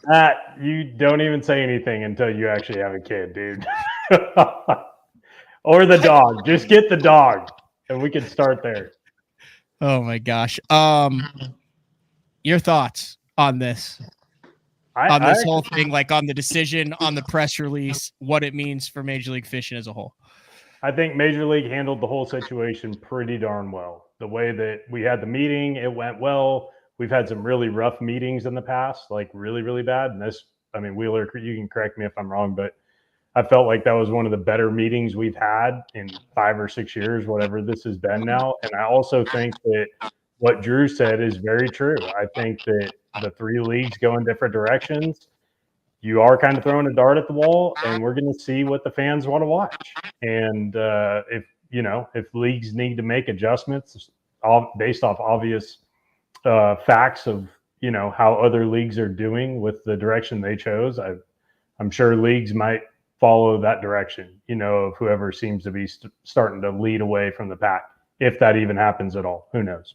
But I'm excited to get out there. I think it's going to be a shakeup. I think it's going to be a nice, fresh start for some guys. I think there's going to be some older guys, that felt like they've been losing their career or whatever over the last few years, not understanding this technology that you're going to see come out and have some really cool years or good years. And I think that's really cool. So whether that's right or wrong, no comment there. Like I said from the beginning, I'm in the middle. I get both sides, but I think next year is going to be really fun to watch, and hopefully most of this drama and professional fishing can be kind of put behind us for now, and we can move on, and the anglers focus on what their rules are and in the league that they're fishing, and all go out there and put on a good show.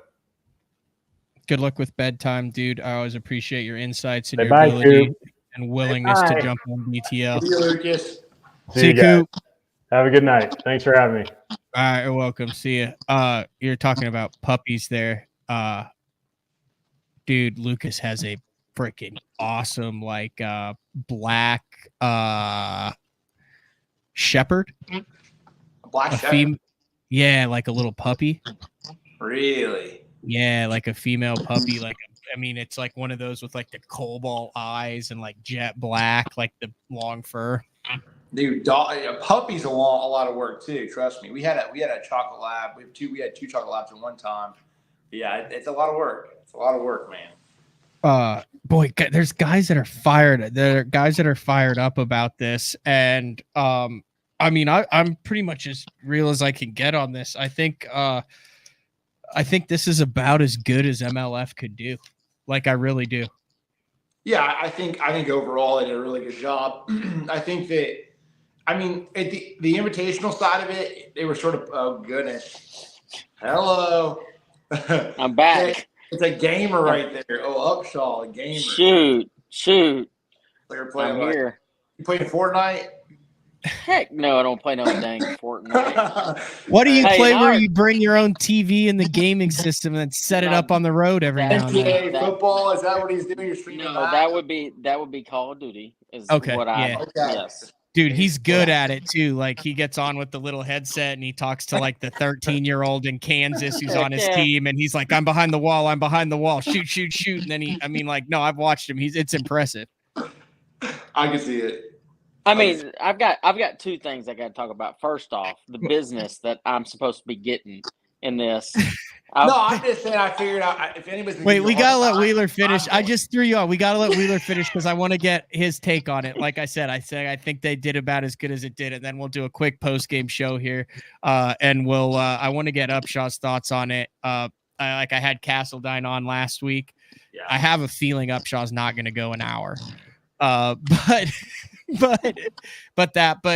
just kind of your overall gut feeling, have listened to the show, then kind of having broken it down and hearing from a very passionate Drew Gill, hearing from a very positive Bobby Lane, Colby Miller still trying to get his feet wet and all this. I tried to bring in a lot of different elements. Yeah, I think everybody's sort of in the same position that we think that it's a good step in the right direction. I think that's really what it comes down to. I think that's really all you could do at this point. Is try to take a stab at it and make the best decision they could. I think it's a little bit tough. I get some of the standpoints of maybe the invitational side of it with a day on and a day off, that being a tough scenario. But I also think it's like, hey, look, if that's going to be the format for long term at the BBT level, where you have 2 periods where you got to fish without it and a period with it, it's sort of their duty at that invitational level to have the guys that qualify by some conventional bass fishing as well. You don't want to have guys just just fishing exclusively electronics and forward-facing sonar that qualify, and then they go to the BPT and then just fall back out. So I think they're trying to do what they feel like is the right call. I think the high school side of it, that's a whole other can of worms that you're going to do a whole show on that. I think that's really cool. Going to no live scope and prohibiting it there. And I think more so that comes down to I told DC the other day, I said, bro, straight up, if you right now in this day and age if you grew up right now and you were 14 years old, would you become a professional bass fisherman? Would you be able to become a professional bass angler? And he's like, no. Financially, he couldn't do it, you know? And so, like, I know for me, I couldn't do it.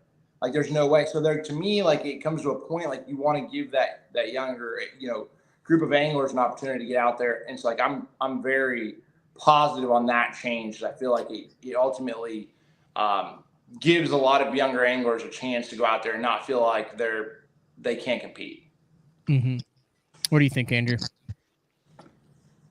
No, I mean, gosh, I could talk for 2 hours on this. But I'm gonna try to save y'all. Basically, I mean, I really do believe that MLF did do a really good job on this. And it pains me to say that to a certain level. But I do think they handled this correctly. There, you know, not to go through the entire press release, but the heights of the units, I've seen that coming for quite some time from the old FLW days. Bill Taylor used to preach about that.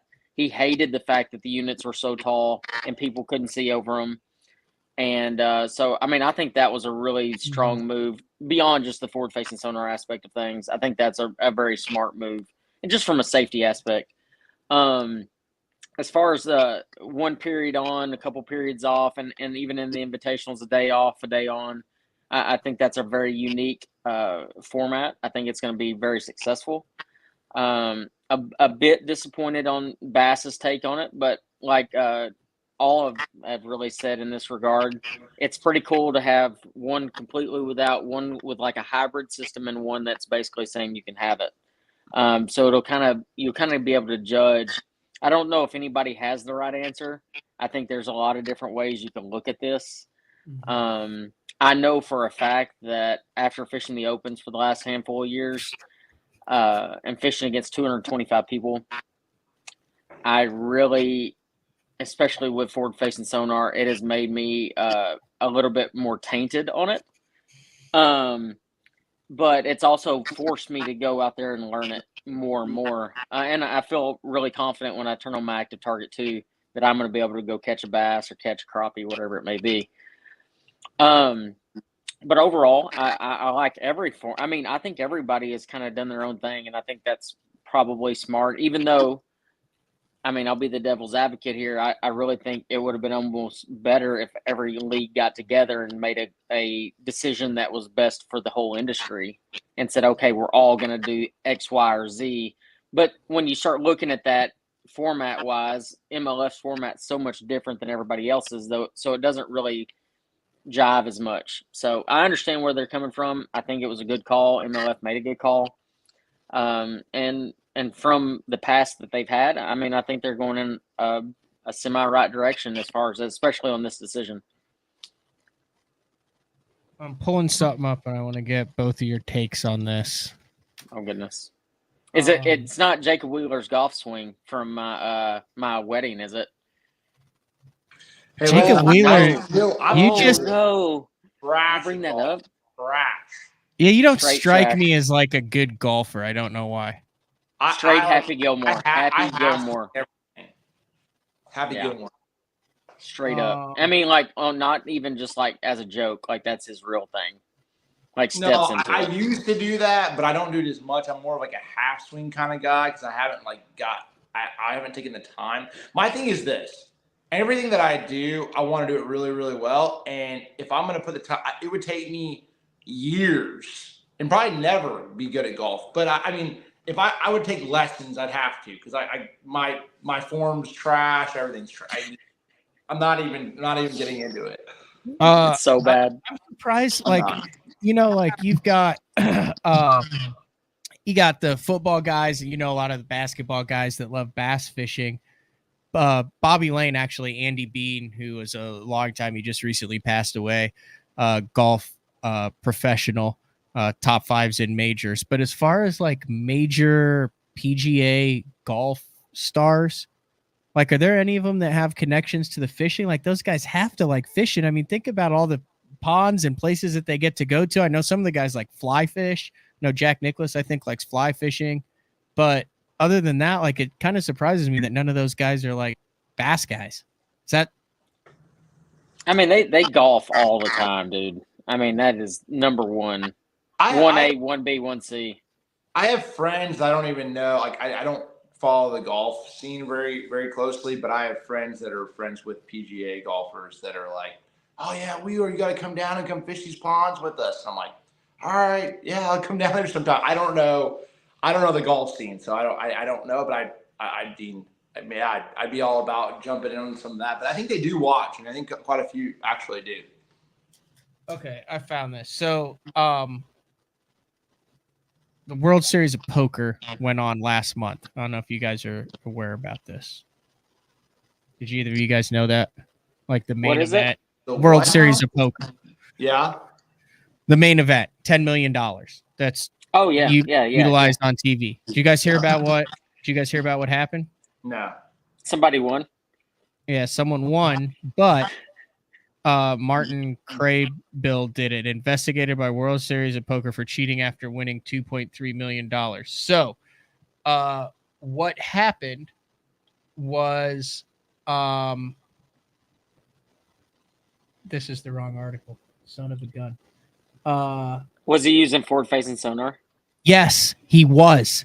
That's the weirdest part. No. Yes. So he won the whole thing. I'm trying to figure out. Get out of here. Yes, here it is, right here. So this is basically like, I want to say, for lack of a better term, the BTL of the poker world. This guy here on like the right. Daniel Negreanu's like the KVD of the poker world. This guy's like the Jacob Wheeler, Lucas, whatever of the poker world. So what this guy who won did at the final table was he had like other poker pros who were running sims on a laptop for him. And so like he would know like how much he had, what his opponent had, like whether he should go all in, how much he should bet each flop. So he was basically live scoping the final table, for lack of a better term. And it was like against the rules, but not technically. They use terms like gray area and intent to gain a competitive advantage and other phrases like that are absolutely wild. But in poker, it's like the exact same thing that is kind of happening in fishing, because you've got a lot of the old guard that's going, well, is this where we want poker going, where guys are making decisions based on what their algorithms are telling them to do, or the computer is telling them to do, versus like gut intuition and instinct. I don't know where Jacob went. There he's back. Sorry. Hey, try logging out and then logging back in. I've got like some sort of like sticky audio with you. It's for some reason. Hold on, try this again. I'm wondering. I gotta try to do this deal where I have this like. I think. Can you hear me now? Yeah, but I can't see you now. Oh gosh, here you. And you would think somebody like Wheeler could know some tech a little bit better than he does. What do you think about that? Like AI and poker? It's like, I think this is just a society thing.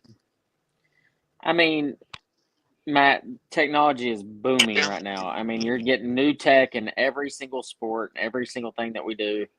And it's going to continue to grow. The more AI is involved and evolves through our sport, and every sport, you're going to start seeing more and more stuff created. And it's just going to keep expanding. I think that's why I really applaud drawing some lines. You got to draw some lines at some point, whether or not anybody's has the right call right now. I mean, the deal is people are still going to go out there and buy active target. No question about it. They're still going to go out there and buy forward-facing sonar. They could ban it in every single league, and it's not going to change their sales, because all their sales pitch has to be then is, guys, it's so good that upper level tournaments ban it, and it's that good. What was that lure that was in Bassmaster that's like banned in tournaments? Remember that? It was in every like Field and Stream and Bassmaster, like a full page ad, and it had like the electronic, it had like a mounted fish, like a clearly mounted fish, like trying to eat the lure. This is it right here. So this is interesting here. Minimal edge, bad optics. Even though laptops at the final table rail are nothing loose, the 3 agreed that using a laptop to look at pre-flop charts was over the line. The whole atmosphere is different now. We've all talked about this. We know this is in the air. The tools are way stronger, and the response from the public is the Republic. When you see this, you know what you're going to get. There are no suit tides with it. People are strongly against it. Hold'em has 4 streets. You're eliminating one of the streets and potentially making any mistakes at all. Dude, like the more I've dove into this, I've listened to like 5 to 10 hours probably of podcasts about this, every article. It is shockingly similar to the forward-facing sonar debate at the top level of fishing. I completely, gosh, man, I love it when you bring up some weird random tangent that you go off on about some crap. I didn't go like off on this. that. That was very valid, was it not, Wheeler? No, I would say it's fairly valid. I like it. It would have helped if the article was the right one from the get go. But it's talking about my thing. What? My thing is you've spent 5 to 10 hours of your life dealing with this. Meanwhile, Wheeler and I have kids, and I heard you talking about Lucas putting his kid down, like, oh, no big deal, dude. Putting his kid to sleep, not putting his kid down. Well, we call it putting your kid down, like putting them to sleep. You I would know that. Yeah, no. So like I had right before I got on here, I had to go read Kane a story, read a book, an AR book with him. So, and I know Wheeler's probably had to do some of that. And you've taken an hour and 57 minutes of that time away from him. No questions about it. No, Jacob jumped on like 5 minutes before you jumped on. That's true. But my point is that you spent 5 to 10 hours of researching this crap. I was driving. I had 4 hours of drive, 4.5 hours of drive time today. Matt, I am so significantly worried about you now. Like, why? Are you okay? Blink twice if you need help. I'm okay. All right. Here's how I want to like wrap this up. And we'll have a discussion about this for however long it takes. Does this put an end to things? Does this quell the vitriol over pro scope, anti-scope, league versus league? Like, we have a ruling. We're going into 25 now. Will there be more of a focus on bass fishing and the accomplishments and who wins regardless of what league it's with? Like, is this the beginning of the end of what I would say the year of unrest in bass fishing? Jacob? No. I mean, I think there is, it's a good step in the right direction. I think that, I think you're going to see a lot of it still on the elite side, just because it doesn't change a lot of where it's at. I think there's going to still be guys that are going to be maybe upset about a scenario that want their pro banning it. And everybody's so opinionated of where their position is in this scenario that it's tough to please everyone at the same time. But I do feel like it's a step in the right direction. It's hard for me. It's just like, I don't know.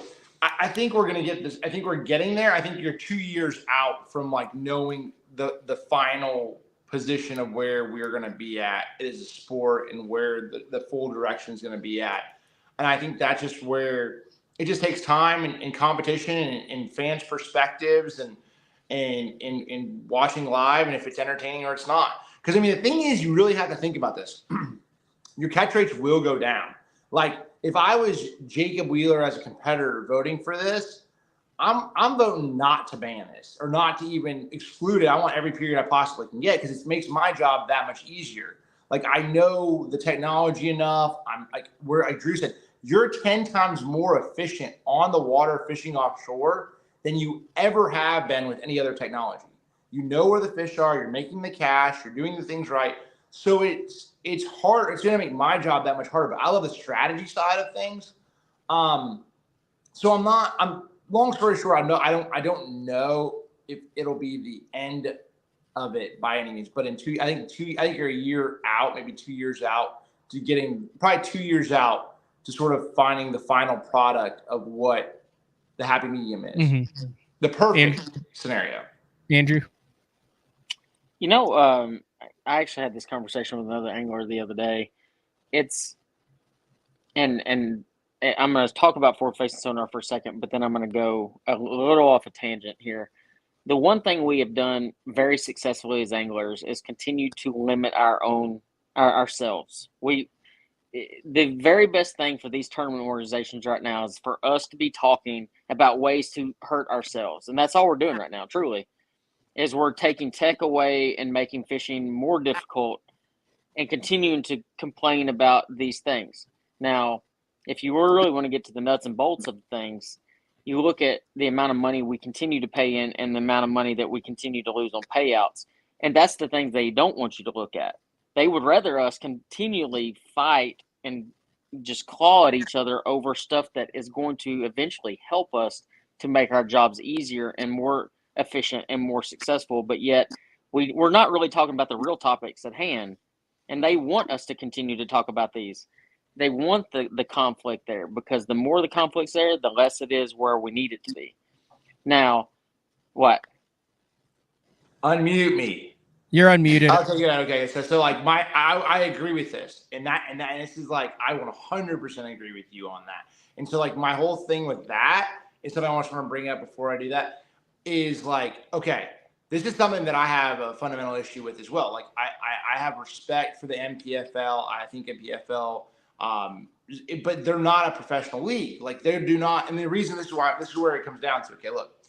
So Bass and MLF at the top leagues, they put in like league contribution. They put money into the payout. We're paying for our entry fee plus the money they put in. So you're fishing for the money. At the NPFL side of it, it's a business plan of just basically in that scenario. So like we're arguing, but anyway, long story short, we're arguing about the money aspect. We're arguing about forward-facing sonar side of it, but I'm just saying, just in general, like I just had to say that. Sorry, I sort of jumped in on that at the wrong side. No, I love this. That's a good conversation. But I was just saying that is something that I just wanted to say from the first rant was like, look, you can't look at it the same way because NPFL they're not providing the anglers with that same money that those other two leagues are, which are very comparable at Bass and MLF, where it's like at NPFL, they're providing a platform. They want as many people as they possibly can because they're making money off the angler, from my understanding, from what the math I've done. So it's a different scenario. So that's why not because I have disrespect. If NPFL paid 110%, I would look at them a little bit differently, but it's not that case. Like if you're fishing for just your money, it's a tough scenario. If you're making money off the anglers, it's a tough scenario. And so that's why it's hard for me to rope NPFL in the same group is all I'm saying. So well, but I mean, if you look at, I will say I agree with you to a certain level. I do think that NPFL they're working their way into that conversation. I agree with that. But the thing that they haven't done is I just don't know if they have the financial support behind them to be able to justify bringing in the extra money coming in. I mean, and so. You know, you look at Bass, you look at MLF, they have these marquee sponsors, these big sponsors, and that is a lot of where that payout is coming from is written in through those contracts. So, yes, we're fishing for our own money, and yes, we're fishing for some of the sponsor money, but still at the same time, Bass and MLF are making just as much money on the back end of anglers as NPFL is. They just mask it better with MLF and Bass because they're bringing in so much more additional money that they're able to put it over the top. Now, I would rather fish for the sponsor money and my money.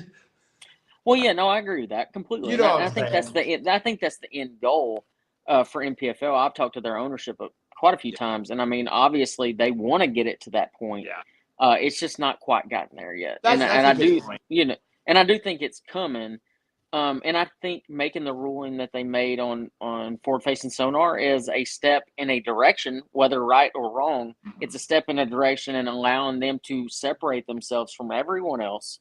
And they haven't been able to do that before. Now they can truly say they are a different league than everyone else because of one singular rule. Mm-hmm. And so that's pretty unique. I mean, and so when you look at forward-facing sonar, I mean, like you said, nobody has the right answer. I think in a couple of years, we're all going to look back and say, oh, well, this was the right answer all along. You know, I don't think so. I don't think I don't think there will be. I think there'll still be some guys that one way or the other. Oh, yeah, no, you're always going to have. You're never going to. You think eventually the industry will come together over this topic? I think in 2 years, 75% of everybody will be in agreement. Like, this is the direction that it needs to be. Yeah, I I mean, think you're always going to have like 10 or 15% that are going to argue. I'd take 75%. Completely, you're going to have if there's a blend of the format, you're always going to have 10% that they say they should have never done anything with it, and 10% that literally say it's not going to be okay until they go to flashers. Oh no, they can't even have flashers. They need paper maps and paddles and canoes. So it's just it's just how it is. Like you're never going to please everybody, but I think 80% in 2 years will be like, all right. That's wild because in the press release it says anglers were evenly split. However, when asked if the technology should be banned or allowed to continue unrestricted, and that's at the grassroots level. That's all personal gain, though. That's all personal gain. Everybody's voting on how that personally affects them. No, there's half of them that think they can catch them better with scope, and half that think they're getting their ass beat because of live scope. 100%. I'll get really real with you. Let's just be honest about that. So here's my thing on this. Bass fishermen, me, everyone included. Doesn't matter who you are, unless you never not catch them like Jacob. So maybe it excludes Jacob. We love a freaking excuse. Yeah. Especially there is a segment, and it is something psychological, and I'm sure it permeates all aspects of life. I don't want to get too far in on this. But before it was forward-facing sonar, it was the cost to compete. And before it was the cost to compete, it was the I have a family. And before it was a family, it's all rich kids. And before it was rich kids, it was they all have information. And before it was information, it was all I don't have, $50,000 bat. Now I'm not saying those are excuses. I'm just saying there's a segment, it seems like in bass fishing, that wants to look and say, that's the reason I'm not beating Jacob Wheeler for Angler of the Year. That's the reason I'm not beating Andrew Upshaw for $100,000 FLW titles. You see what I'm saying? And this see how far he had to go back there, didn't you? But this is a really easy one to pick and say that's why. That's everyone in life, though. That's everyone in life. That's how they look at their life. That's how people look at have perspective on life. Well, I'm not wealthy because I wasn't born with a silver spoon in my mouth. I'm not there because of this. No, work, put your time in, get off your butt and do something. That's the difference. The people that are successful in life have a work ethic, and they consistently try to perform and do and perfect things. Okay. No matter what I do in life, my focus is to consistently be good at it, no matter what it is. If I stop asking tomorrow. So like, to me, like I get around people all the time and it's like, man, I can't get a promotion at work because of this. It's always an excuse. So it's not just basking. That's just life. That is literally. Let me circle back and say this. There are the family thing was a bad example because there are, I'm sure, guys that would be top 5 anglers in the world who made the right decision to take care of their family and raise their kids and be at home like that. So I wasn't saying that as an excuse. I was just saying the things that you hear, well,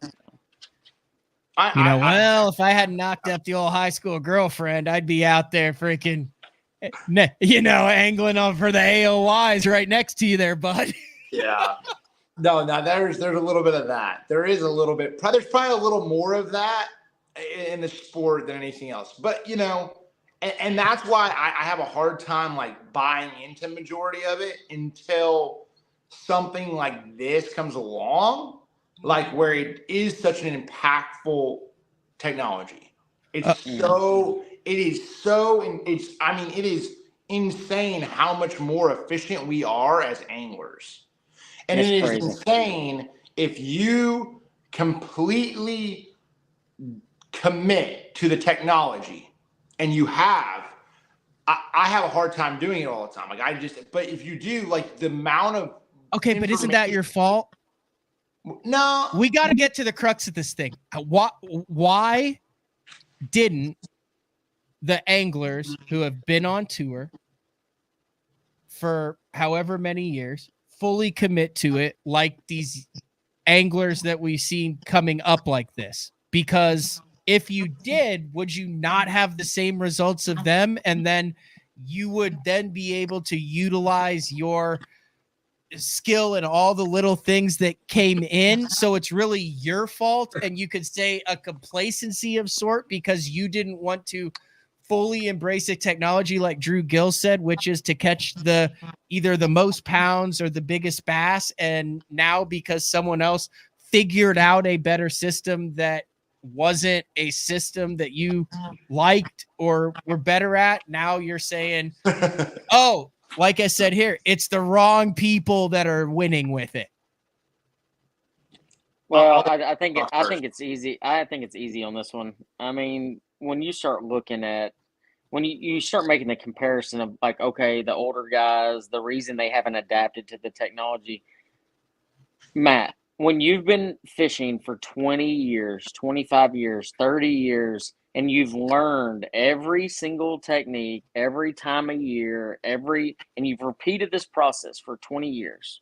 Right. And you've gone through every spawn, every post-spawn, every pre-spawn, fall, and you get in this cycle. The way that mind works for a veteran angler is he's going to revert back to instinct instead of going and saying, well, I'm just going to go sell out to this tech. When you look at the younger generation, and I'm not hating on them, I mean, they're fantastic at what they do. They don't have that 20 years that they have to even worry about. It's not back here. All that's in the back of their mind is, hey, I remember I took a math test 2 weeks ago, or I got a college course coming up. And then their focus is learning what is in front of them.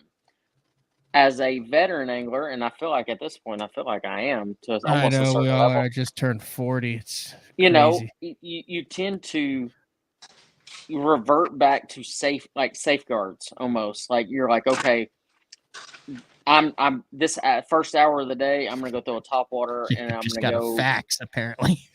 Yeah, old school fact. Jacob just went and got a fax. A fax just came through. Okay, continue, Upshaw. But that's my point. It's like the younger generation, they don't have that backlog that is going to confuse them or get in their way of learning. I know, but now we have a tool to show that those instincts and what they did year after year was not the right thing or the most. Yeah, but that's not true. That isn't true. That isn't true. I agree with that. Because you have to understand this is the problem with it. Okay, that you take fundamental like patterns. Like I could go down a stretch, okay, tomorrow, and yes, I could create a pattern, or I could catch 2 5-pounders down the stretch that are literally random 5-pounders that were living down this stretch that no one's fishing, and they were just floating up off the bottom because the bait went by, and I saw them and I caught them. It's not always patternable. But the thing is you're so efficient with the technology that that's why people don't like. That's why people are having a problem with it. Okay, you remember how you always said the term where you're like, we're always fishing for like 10% of the bass, and like you're 90% of them are out in the middle of the lake. That's true. That's true. Now we can target those fish, and then these fish are just sitting there. Like I literally have this piece of paper right here. This is my notebook. When I was 14 years old, I wrote all this stuff. 4-inch worm, tail. I'm showing you this is like high school bass fishing for Jacob Wheeler right here. Literally, like when I went spotted bass fishing for the first time on, I was thinking it was a Logan Martin. I went down there. So like I just had to show you guys like that's. Read that. Can you read that whole thing to us, please? Spot 6 to 8 pound test, small finesse lures, 4-inch straight tail worm, plastic worm on a 3/16-ounce sinker, and a 1/0 hook or a light jig head. 5.5-inch Kalen grub on a 1/4 ounce lead head or a 1/4 ounce garland spider jig.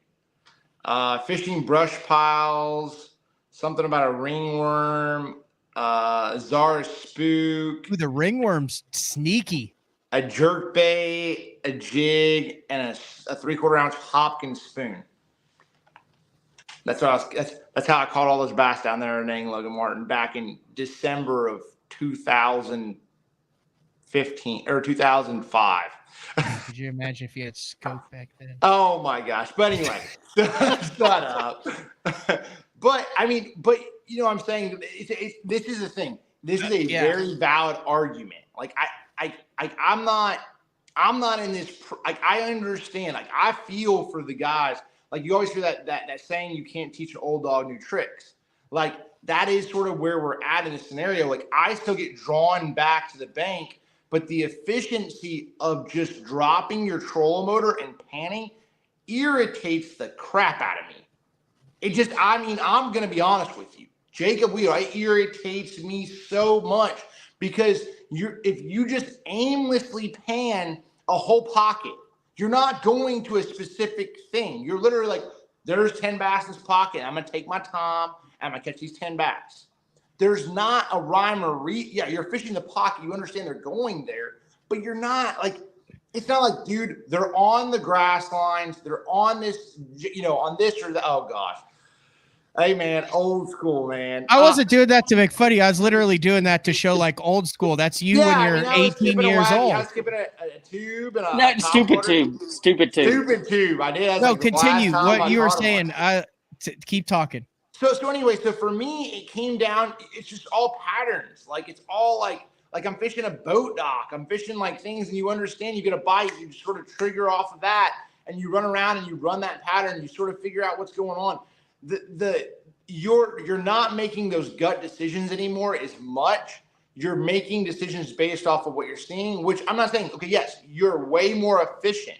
Absolutely. We're not arguing the fact that you're way more efficient as an angler.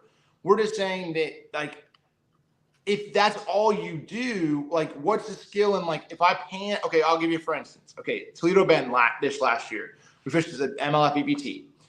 If I was going to fish a 5-fish event there, I would have literally dropped my trolling motor, stopped in the mouth of a creek, and panned the whole time fishing for singles. I'd have had 7 bites in a day. I figured out a zone, like just a general idea where those bigger, like 5+ pounders were doing, and I would have just panned. Like, I don't want to do that. That's not bass fishing like the way I grew up. You know what I'm saying? Like, so that's that's my problem. That's my problem with the fundamental aspect of it. It just where I grew up. Anyway.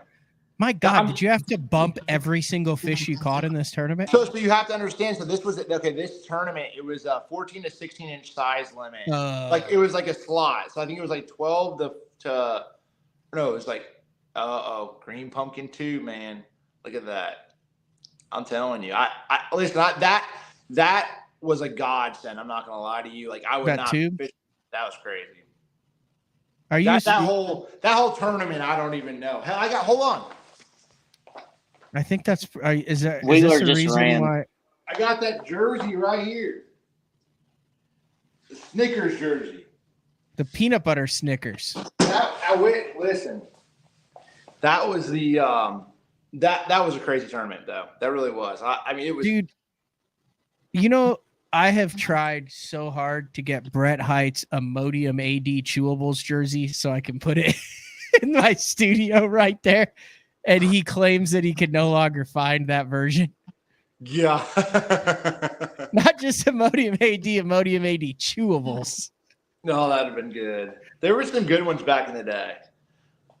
The best one, this was before your time, was Brad D. Wall with the Hooters boat. And the Hooters girls would come to every single FLW weigh-in. It was what was his name? Brad Wall. What? Brad Wall. Okay, listen, I fished a northern invitational, a northern divisional tournament in high school when I was 15 years old, and he won it up on gosh dang it. What was that lake? Appleton, Wisconsin. Winnebago. There he is. Gosh, the Hooters boat. Look at the Hooters boat. Gosh, that was so cool. That I do miss those days, man. Oh, look at that with the National Guard co-anglers. The National Guard team. You got gosh dang. Brad needs a kicker. I'm on this highlight reel. Brad desperately needs a kicker in this. There it is. Brad D. Wall, Hooters bass fishing. Wow. That's crazy. He was in every single like Hooters, like on the little cardboard triangle thing. Sheesh. I wonder because I would go in just to make sure that he was well represented. Andrew's not saying a damn thing about any of He's this. just leaving it alone. Don't say nothing. Yep. That's crazy. All right. We're 2 hours and 20 minutes in. Any clothing? Clothing. Yes, I'm wearing Any- clothing. Any clothing cool. thoughts, Andrew? Any closing thoughts, Andrew? Closing thoughts. Okay. I'm really excited to see what the open schedule is here whenever they decide to eventually open it up, probably by November, hopefully. And to see if they make any changes, which at this point I'm guessing probably not. As far as like forward facing sonar or not, the only thing I will say this. So I'm not saying I'm not going to start any rumors or anything like that. But the fact that they did not include the opens in the press release with the Elite Series press release confuses me. You're crossing your fingers. Okay, so I ask about that. You want to Why? know what? Yeah, like I'd love to know why. Like, why did they not? They're gonna let us have like as much as we want, right? No, this is even more confusing. So this is a Bass staff member, aka a source, Rumor spreader. I said, last question. I ask a lot of questions. Shocker. I said last question, does this translate to the opens? This individual said it doesn't say so yet, but it was talked about uniformly at some point, possibly. What does that even mean? I said, so will there be an open release? Because at this point I was fuming mad about the breaks, which I still am. He said, I do not know that. Bose would be the one to inquire about that. I said, much appreciated. Yeah, I'm curious. I mean, because I actually at this point, I know when I talked to the MPFL people a while back, they were waiting on Bass Pro Tour and the Elite Series schedule to release theirs. So I'm assuming that we will see the MPFL schedule within the next week or two for their finalization. They have two big announcements. Yeah, but I still think that they'll go schedule before big announcements, probably. I don't know. Did you hear Maybe that, I'm wrong. Wheeler? He said, I got two big announcements that will shock the industry, like way beyond banning forward-facing sonar. He thinks that both of those might potentially be bigger announcements about the 2025 season than no forward-facing sonar. Who? MPFL. Brad Fuller. Like I was chatting with Andrew about that. Like, what the hell could that be? You know my opinion on it. I maybe who knows? I mean, who knows? What are you talking about? No, I don't know. I'm like, I mean, do you know what he's talking about? My opinion is it. Never mind. I'm not gonna what? say No, I'm saying, what do you think the two things that would be bigger than no forward-facing sonar? I'm not asking for your opinion. There's not. I mean, it's not. There's not. I mean, no. Unless like. What do you think they are, Matt? I have no idea. I mean, the only things that I could think of that if it's a tournament related would be limited or no practice. See, I think that'd be so cool if they did that. Like no practice, just roll up to the tournament and go fish. And that would be cool. I'd be all about that. I'd love that. But the problem is with that is no practice. If you do that, it definitely plays into the local advantage. Heavy. Yeah. So like you have like 5 of those guys will be like local. Maybe they're having a schedule where they're making sure no one's a local, and that's why it's taking them a minute. Impossible, because they don't even know who's fishing it yet. That's valid. And I think the other one is slinging Does the it look rig. like this? Slinging the rig is back in style. Oh, I could definitely see that. Yeah. No, you can't sling a rig at a fish you can see on scope, but you can sling a rig. Sling a rig and hope. Which I think I think that was a little premature from the top tours. I do think that was a little bit. Would you like to see the rig back in play, Wheeler? The Alabama I rig? wouldn't, because I don't want to bring the only reason I don't want the rig back in play is I literally do not want to have to manage the chandeliers and all the swim baits and all the crazy stuff you would have to do. That's the only reason why I don't. But let's be honest. If Strike King was making, or whoever was making, an Alabama rig at that time, and they came up with that rig would not have been banned. And that's the only thing that it's not as effective now. Obviously, it's still one of the most effective lures, one of the most effective lures of generating bites. But I wouldn't mind slinging a rig from time to time. What do you think, Andrew? So it's really funny that you say that, because Strike King just sent me some new products, and it's not Alabama rigs, but I started thinking, I was like, if they came back with Alabama rigs, Strike King came out with this new little rigged swim bait.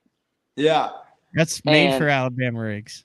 Dude, and it's like an 1/8 ounce, so it's perfect. That's a size. Strike King bait? You're not supposed to be showing those, I don't think. No, they came out with those at ICAST. Oh, they did? Yeah, they came. Okay. And see, that one's like a 1/4 ounce. So like they actually have different weights in them. Dude, could you imagine? Like, I wouldn't even have to carry all the crap that you have to carry for Alabama rigs. I could just need the weight on the head. Yeah, dude, it'd be great. Like, I just have a box of those things, and then like 3 A rigs, I'd be good to go. I'll just stick with the Storm Wild Shiner that has the built-in wounded action. Dude, this is like just the old freaking side swim with just a hair of action. Those probably run true. These tails, they look like the what is that, Megabass Spark Shad, I think. They look like a spark shad. You take one out. Real subtle. Yeah, very subtle. I think this would be really good. They call it the homing minnow. It's a brand, like I said, it's brand new bait. Yeah, they sent me a bunch of them just to. I heard reports of Van Dam scoping with that up there at Burton Mullet last week. Oh, really? They clam pack that sucker in there. Dude, they freaking like stapled that thing. It's really soft. I mean, it's not bad. Like, look at that. Oh, it's got like a flat bottom. Yeah, that's but it's got a little bit different. Dude, it's not bad, and it's got a little beefy hook on it too. Does a rounded tail or a square tail allow the bait to kick at slower speeds and in colder water? I think it's square tail. But Wheeler would know that. He's a way more gifted angler than I am. Hey, Wheeler has his own line of plastics out. Yeah, I will say this about Wheeler. So I've known Wheeler for a really, really, really long time. Yes. And he was in my wedding, like the whole 9 yards. Like, I've known Wheeler a long time. And as much crap as I talk about Wheeler, and I don't talk that much, but I do talk some crap about him. But I tell him to his face too, so it's not like I'm talking behind his back. That's fair. Wheeler is still to this day the best topwater fisherman I've ever been in the boat with. Instinctually, he understands when to throw each one better than anybody I've ever fished with. And that's a pat on your back. And that was all pre-forward facing sonar, prop baits, walking baits, and I was always sitting back saying, "How the heck did you know?" I remember a story, and I know we're all trying to go and all that stuff. No, I'm not. It's my show. I love this stuff. I remember at Lake Okeechobee, we were fishing the FLW tour event, and it was day 2. And I don't remember if Wheeler caught him on day 1. I really don't remember. But I remember it was like a hazy, like one of those muggy mornings. And he goes, he steps out, gets in his boat, and he goes, "Dude, I'm about to wreck him on a spook. Like, this is the spook day." And I'm like, "What do you mean?" Like, he's like, "I can just feel it in the air. Like, I need to tie a spook on." And then he went to proceed to catch like 22 pounds on a spook that day and just obliterated him on a spook. And I'm like, what the F, do you remember man? that day, Wheeler? Yeah. What made you think it was a spook day? Because it's warm on warm nights. Those warm nights definitely make a bigger impact. But it's just like you get a vibe. Like, you wake up in the morning and you're like, you feel like, like I never like pay attention to the actual weather itself, but you just sort of get a feel. You just wake up. You wake up and go, spook day. Oh, it's a spook day. Definite Dang buzzbait day for sure. Buzzbait for sure. Yep, got definitely a popper. Definitely a popper. Like, like I mean, there are times though, like seriously, like I love throwing a top water. I do. I come out with my first top, like a jowler was mine. And like this year with Rapala. And like I love top water bass fishing more than anything. Mm-hmm. Like, I do.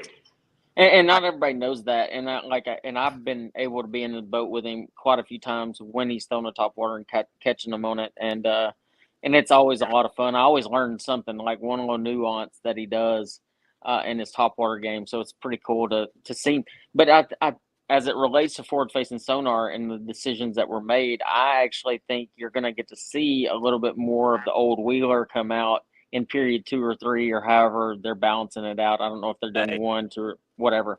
But I think you're going to get to see them, because not to give all your secrets away, but Wheeler is a good topwater fisherman. He's going to throw a chatterbait a ton. He's going to flip a ton.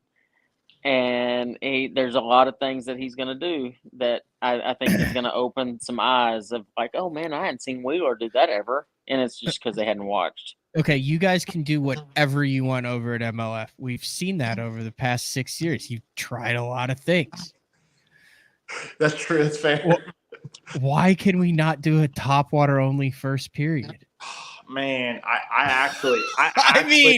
I mean, dude, you want to talk about what they're asking for and the people? Let's poll the public on that one. We don't start till 8. DC's one of DC's favorite things. He goes on these rants. It's so freaking funny. He's like, why do we start at 8 o'clock? It's so dang hot. I've already got a sunburn. By the time we say lines in, he's like, there ain't you ever gonna catch swimming a jig or throwing a top water. He gets all fired up back. Dude. So to be fair, we don't get very many opportunities to fish. First like that. period, top water. I actually joked around. I would love to see, and obviously it would never happen in this scenario, but I would love to see a largemouth only tournament up north. Dude, I think that is like and we did a show. I think Todd Castledine and I did a show about that during all this live scope drama.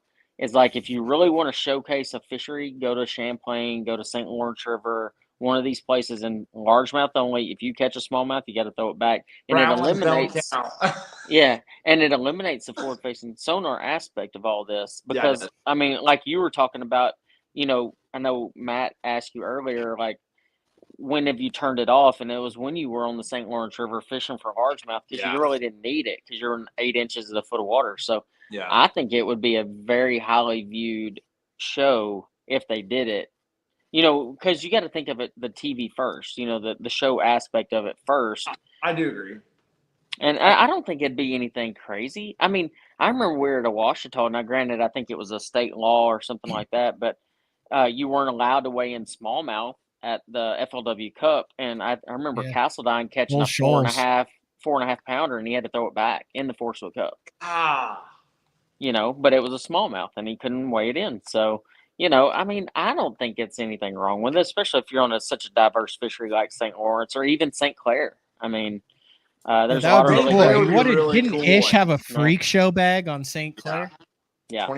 23, 25, 24 something? Yeah, it's 24 something. What about a table rock where you have to freaking rotate your fish species? So in order for it to count, you have to go largemouth, smallmouth, spot, largemouth, smallmouth, spot, largemouth, smallmouth, spot. Very hard. You ever think about that one? You better have scope for that one. Yeah. You gotta bring it back. That would be fun, though. If you're gonna do would that not be fun? No. I don't know about that. That's way too complicated. We're trying to simplify things in MLF, not overcomplicate them. Well, I mean, come on now. Hey, we're gonna send Matt over there. We're gonna trade somebody out. Matt can come he can be the idea guy. Yeah. He can be the idea guy. I had Duckett on the first segment of the show, so anything's possible. Hey, I'm proud of you, Matt. You're just crossing you're just eliminating them boundaries, Matt. I'm proud of you. Such a business good guy. decision. That's the phrase of 2024 is a business decision. Wouldn't you say? Oh, He did do a good job, though. I appreciate him coming on. Yeah, he did. I mean, dude's literally at home, like he's got a family, kids, like all of you guys do. I can't thank you enough for jumping on BTL. I know you got young kids, Upshaw.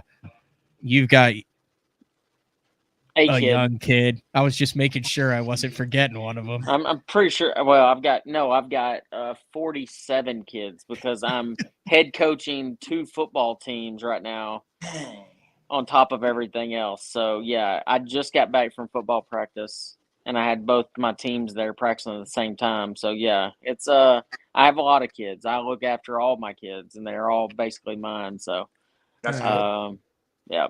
So you guys have anything burning else you want to say? I need to run some commercials. I'll come back with some closing thoughts, but before that, I'll let you guys bounce. Yeah, I would really like to bounce. How's the dog? We good? I mean, it looked like it didn't look bad, but it looked like he might have needed like a tongue stitch.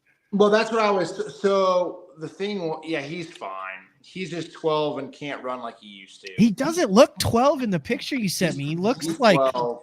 He's the best. He's like a Benjamin Button of labs. Dude, he's the best dog I've ever had in my entire. He's awesome.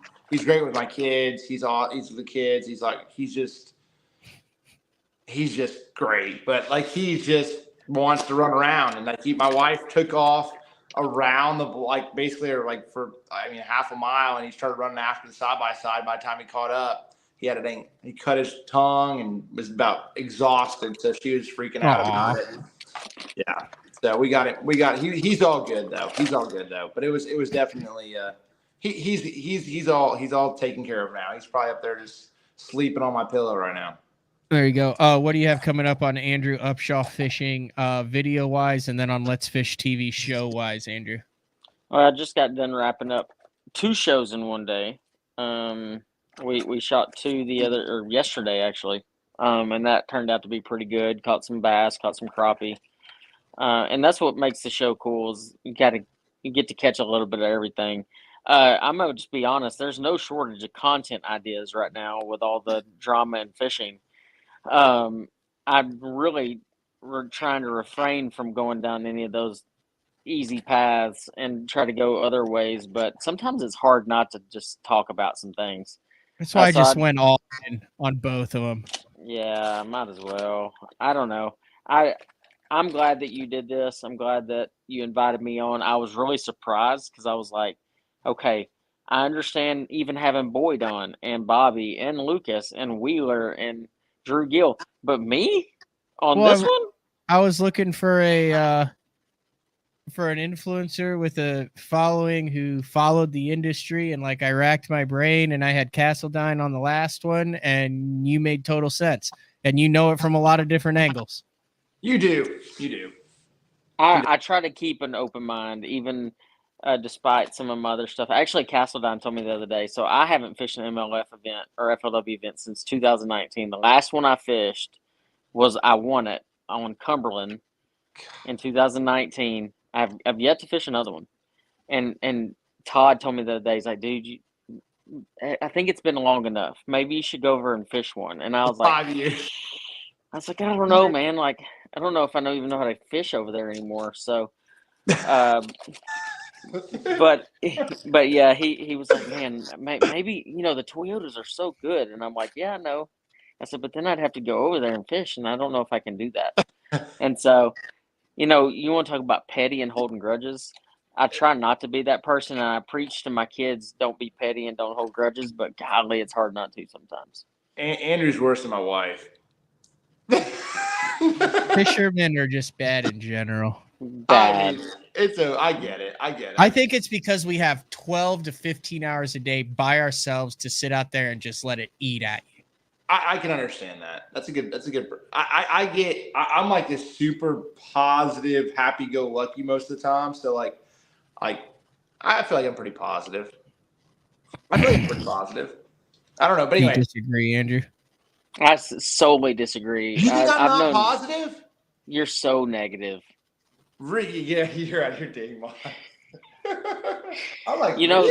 You there's not many people that can push Wheeler's buttons like I can. but I've always been able to put. How did you guys actually meet? That's the last question.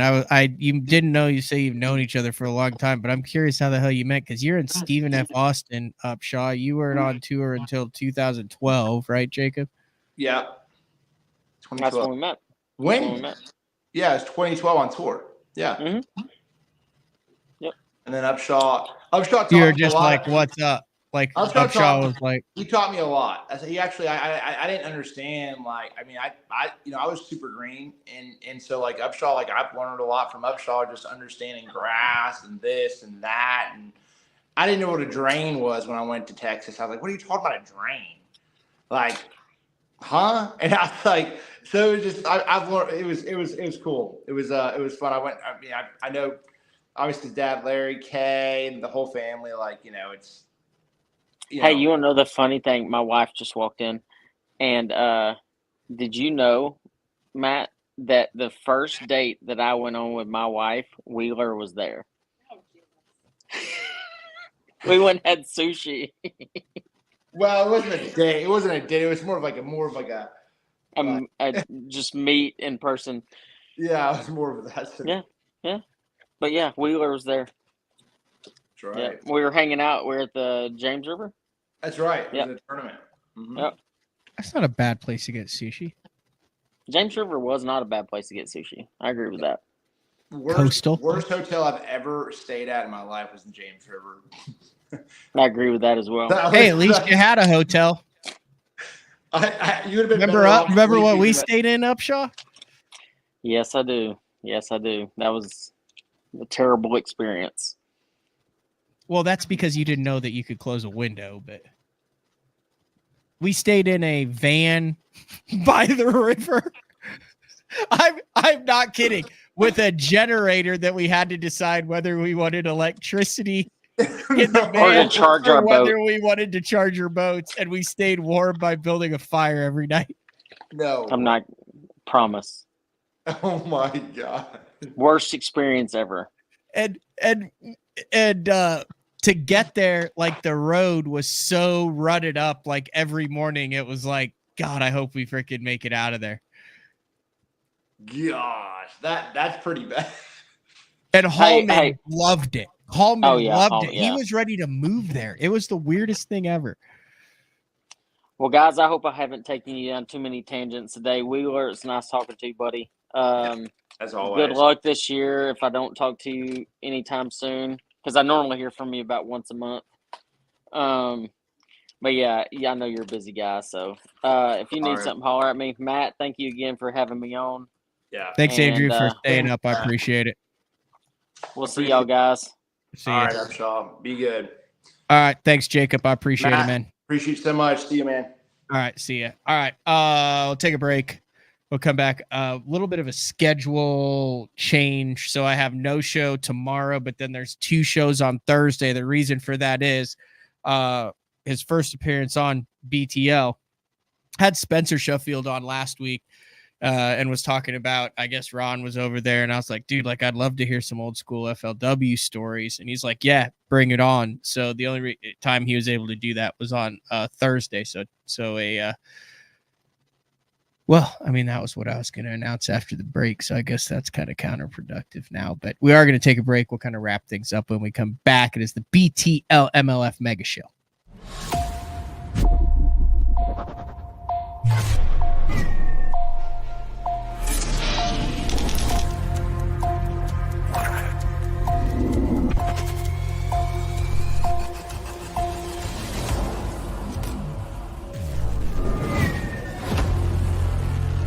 Everything you need, one legendary brand. Top on Strike King.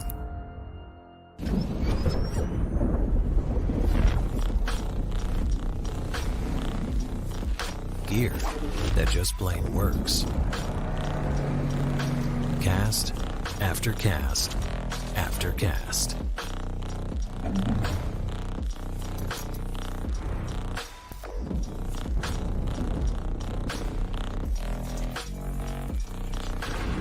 AFTCO. Any fish, any water.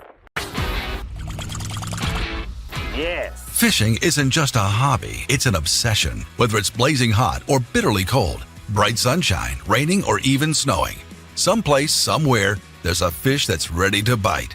And as the angler, you need baits that will catch the fish anywhere, anytime, no matter the conditions. From throwing top waters to cranking the depths, know the baits to throw. Choose Spro. Denali Fishing has me covered on the Bassmaster Opens.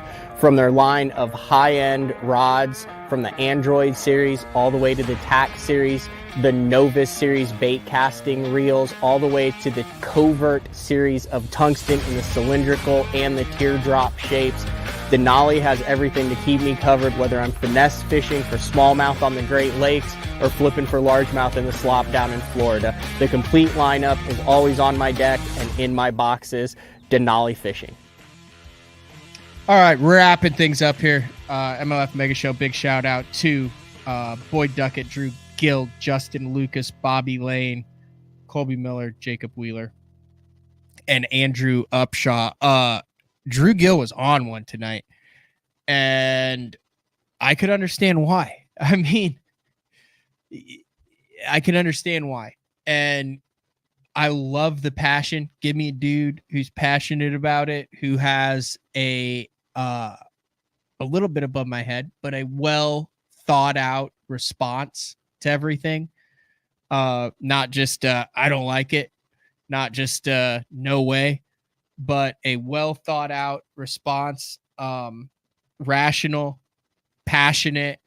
Like, that's the type of angler that I think is good for the future of the sport, and the future of sport will be in good hands if as many of these young anglers that are new to the industry care about it and think about it as much as Drew Gill has. Also, I thought it was really cool to hear from Lucas and Wheeler, who are kind of like, I mean, they're right in the prime. Like, they've both, Lucas won a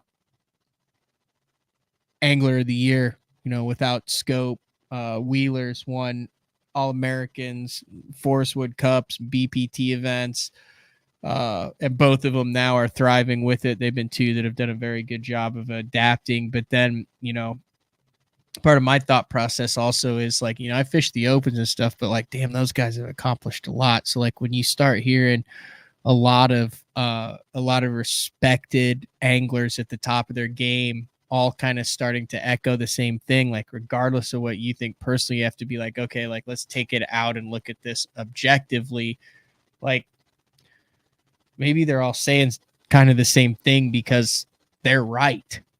And that's something to think about too. Also loved hearing from Bobby Lane. Bobby, from day one that I have met him, through the split, through the return to the opens. So like, let's not forget here, Bobby Lane was like 11th in the Angler of the Year rookie or Angler of the Year opens points race last year that got this crazy group of rookies into the Elite Series, of which I think all of them, all nine qualified. I think Milliken was in like 30 something or 28th or so. I think they were all in the top 30. They all made the classic, all nine of them. But there were also certain members of those that didn't come without controversy.